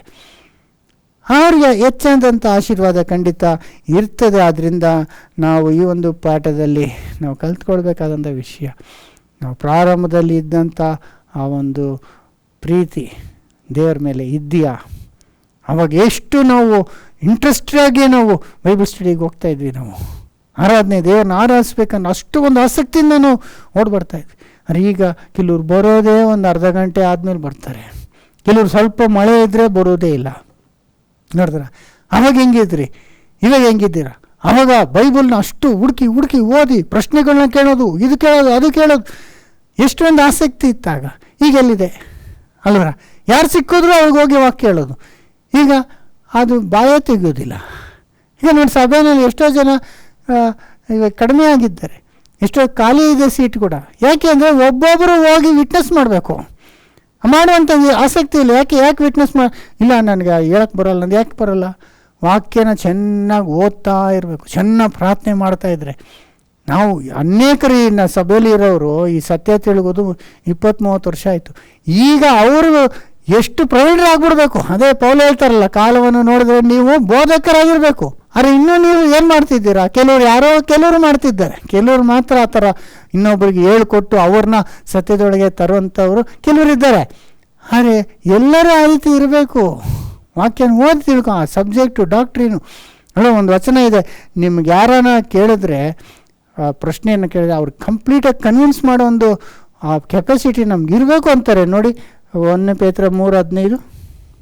ಅವರ ಬೆದರಿಸುವಿಕೆಗೆ ಹೆದರದೆ, ಕಳವಳ ಪಡದೆ, ಕ್ರಿಸ್ತನನ್ನು ಕರ್ತನೆಂದು ನಿಮ್ಮ ಹೃದಯಗಳಲ್ಲಿ ಪ್ರತಿಷ್ಠೆಪಡಿಸಿರಿ. ನೋಡ್ರಿ, ಎಷ್ಟೊಂದು ಅಪೋಸಿಷನ್ ಇರ್ಬೋದು, ಏನೇನೋ ನಾನು ಬೇರೆ ಡಾಕ್ಟ್ರಿನ್ ಹೇಳೋರು, ಮತಗಳವರು ಬಂದು ನಮಗೆ ವಿರೋಧವಾಗಿರ್ಬೋದು. ಮಾತ್ರ ಅಲ್ಲ, ಕ್ರೈಸ್ತರಲ್ಲಿಯೇ ಆ ಡಿನಾಮಿನೇಷನ್ನಲ್ಲಿ ಸುಳ್ಳು ಬೋಧನೆಗಳು ಎಷ್ಟೋ ತುಂಬಿಡಿದೆ ಅಲ್ವರ. ಅಂಥವ್ರ ಮಧ್ಯದಲ್ಲಿ ನಾವೇನು ಮಾಡಬೇಕು? ಸತ್ಯನ ಬಲವಾಗಿ ನಾವು ಪ್ರಚಾರ ಮಾಡಬೇಕಾಗಿದೆ. ನಿಮ್ಮಲ್ಲಿರುವ ನಿರೀಕ್ಷೆಗೆ ಆಧಾರವೇನೆಂದು ಕೇಳುವವರೆಲ್ಲರಿಗೆ ಉತ್ತರ ಹೇಳುವುದಕ್ಕೆ ಯಾವಾಗಲೂ ಸಿದ್ಧವಾಗಿರಿ. ನೋಡಿದ್ರ, ಕೇಳೋರ ಈ ನಿಮ್ಮ ನಂಬಿಕೆ ಏನು ಅಂತ, ನಿಮಗೆ ನಿರೀಕ್ಷೆ ಏನು ಅಂತ ಕೇಳುವಾಗ ಹೇಗೆ ಉತ್ತರ ಕೊಡೋದಾಗೆ ನಾವು ಯಾವಾಗಲೂ ಸಿದ್ಧರಾಗಿರ್ಬೇಕಂತ. ಹೆಂಗೆ ಸಿದ್ಧರಾಗಿರೋದು? ವಾಕ್ಯ ಓದ್ತಾ ಇರಬೇಕು, ಕೇಳಿಸ್ಕೊತ. ಎಲ್ಲ ವೀಡಿಯೋನಲ್ಲಿ ಅಪ್ಲೋಡ್ ಮಾಡಿದ್ವಿ, ಆಳವಾದಂಥ ಪ್ರತಿಯೊಂದು ಡಾಕ್ಟ್ರಿನ್ ಕೂಡ. ಆಗ ನಾವು ಅದನ್ನು ಸ್ಟಡಿ ಮಾಡಿ ಆ ವಚನಗಳೆಲ್ಲ ನೋಟ್ ಮಾಡಿಕೊಂಡು, ಯಾರನ್ನ ಆ ಪ್ರಶ್ನೆ ಬಂತು ಅಂದರೆ ನಾವು ವಚನದಿಂದ ಅವ್ರಿಗೆ ಕನ್ವಿನ್ಸ್ ಮಾಡೋ ರೀತಿಯಲ್ಲಿ ಇರಬೇಕು. ಭಾಳ ಜನ ಹಂಗಿಲ್ಲ. ಏನಾನ ಕೇಳಿದ್ರೆ ಅಯ್ಯೋ ಅಷ್ಟೇ ಅಂದ್ಬಿಟ್ಟು ಏನೋ ಒಂದು ಹೇಳ್ಬಿಟ್ಟು ತಪ್ಪಿಸ್ಕೊಂಡು ಹೋಗ್ತಾ ಇರ್ತಾರೆ. ಯಾಕೆಂದರೆ ಮಾತಾಡೋಕ್ಕೆ ಅವರಿಗೆ ಜೀಲು ಇಲ್ಲ, ಆಸಕ್ತಿ ಇಲ್ಲ. ಎರಡನೇದಾಗಿ ವಾಕ್ಯಗಳು ಜ್ಞಾಪಕ ಇಲ್ಲ ಅವ್ರಿಗೆ. ಹಂಗಿರದೆ ಆಗೋದಿಲ್ಲ. ಅದನ್ನೇ ಧ್ಯಾನಿಸಿ ಇನ್ನೊಬ್ಬರ ಹತ್ರ ಕನ್ವಿನ್ಸ್ ಮಾಡೋ. ನಮ್ಮ ಒಂದು ಸಹೋದರಿ ಬರ್ತಾರೆ, ಅವರು ಯಾರೋ ಒಂದು, ನೀವು ಆ ಚರ್ಚಿಗೆ ಯಾಕೆ ಹೋಗ್ತಾರೆ, ಅಲ್ಲೆಲ್ಲ ದುರ್ಬೋಧನೆ ಮಾಡ್ತಾರೆ ಅಂದ. ಆಗ ಅವ್ರನ್ನ ರೋಡ್ನಲ್ಲೇ ನಿಲ್ಲಿಸ್ಕೊಂಡು ಏನು ದುರ್ಬೋಧನೆ ಮಾಡ್ತೀವಿ, ಯಾವ ಪಾಯಿಂಟ್ ಅಂದ್ಬಿಟ್ಟು ಅವ್ರಿಗೆ ಎಷ್ಟು ವಿಷಯಗಳು ಹೇಳಿ ವಾಕ್ಯದಲ್ಲಿ ಇರೋದನ್ನೇ ನಾವು ಹೇಳೋದು ಅಂತ ಅವ್ರಿಗೆ ಅಲ್ಲೊಂದು ರೋಡಲ್ಲೇ ನಿಲ್ಲಿಸ್ಕೊಂಡು ಪಾಠ ತೆಗೆದಿದ್ದಾರೆ. ಹಂಗೆ ನಾವು ವಾಕ್ಯದಲ್ಲಿ ಪ್ರವೀಣರಾಗಿರಬೇಕು. ಅದಕ್ಕಾಗಿ ಎಷ್ಟೋ ಪ್ರಾರ್ಥನೆಗಳು ಮಾಡಬೇಕು. ಅದು ಮುಂಚೆ ಮಾಡ್ತಿದ್ವಿ, ಈಗ ಬಿಟ್ಬಿಟ್ಟಿದ್ದೀವಿ. ಉಪವಾಸ ಮಾಡಿ ಪ್ರಾರ್ಥನೆ ಮಾಡಿ ಎಷ್ಟು ವರ್ಷ ಆಗಿದೆ ಅನೇಕರು ಅಲ್ವಾ? ದೇವರೊಂದಿಗೆ ನಾವು ಪ್ರಾರ್ಥನೆ ಮಾಡಿ ದೇವರ ಪರಿಶುದ್ಧಾತ್ಮ ತಗೊಂಡು, ದೇವರೇ ನನಗೆ ಅವಕಾಶ ಕೊಡು, ನನಗೆ ಬಾಗಿಲನ್ನ ತೆಗಿ, ನಾನು ಹೋಗಿ ಅನೇಕರಿಗೆ ಹೇಳಬೇಕು ಅನ್ನೋ ಆ ಒಂದು ಉತ್ಸಾಹ ನಮ್ಮಲ್ಲಿ ಬರಬೇಕು ಸಹೋದರಿ. ಅದನ್ನೇ ಬೇತೇಲಿಗೆ ನಾವು ತಿರ್ಗಾ ಹೋಗಿ ನಮ್ಮನ್ನು ಸಂಪೂರ್ಣವಾಗಿ ಅಪ್ಪಿಸ್ಕೊಟ್ಟು ನಾವು ಜ್ಞಾಪಕ ಮಾಡ್ಕೊಬೇಕು. ಮುಂಚೆ ಇದ್ದಂಥ ಪ್ರೀತಿ, ಎಷ್ಟು ಪ್ರೀತಿ ಇತ್ತು, ಎಷ್ಟು ಉತ್ಸಾಹವಾಗಿದೆ. ಇದು ಇವಾಗ ಇನ್ನೂ ಹೆಚ್ಚಾಗಿರ್ಬೇಕಂದ್ರೆ ದೇವರ ರಾಜ್ಯ ಇನ್ನೂ ಹತ್ರ ಬಂದಿದೆ. ನಾವು ತಿಳ್ಕೊಂಡ ಸಮಯದಕ್ಕಿಂತ ಇವಾಗ ನಮ್ಮ ರಕ್ಷಣೆ ಎಷ್ಟು ಹತ್ತಿರದಲ್ಲಿದೆ. ಆದರೆ ಇವಾಗ ನಾವು ಸಂಪೂರ್ಣ ಆಸಕ್ತಿ ಉಳ್ಳವರಾಗಿ ನಾವು ದೇವರ ಸೇವೆನ ಮಾಡೋದಕ್ಕೆ ಸಿದ್ಧಪಡಿಸ್ಕೋಬೇಕು ಸಹೋದರಿ. ಅದೇ ಇವತ್ತಿನ ಪಾಠ ನಿಮಗೆ ಪ್ರಯೋಜನವಾಗಿದೆ ಅಂತ ನಂಬ್ತೇನೆ. ಆ ರೀತಿ ಇದ್ದರೆ ಇದನ್ನು ನಿಮ್ಮ ಸ್ನೇಹಿತರಿಗೂ ಶೇರ್ ಮಾಡ್ಕೊಳ್ಳಿ. Thank you.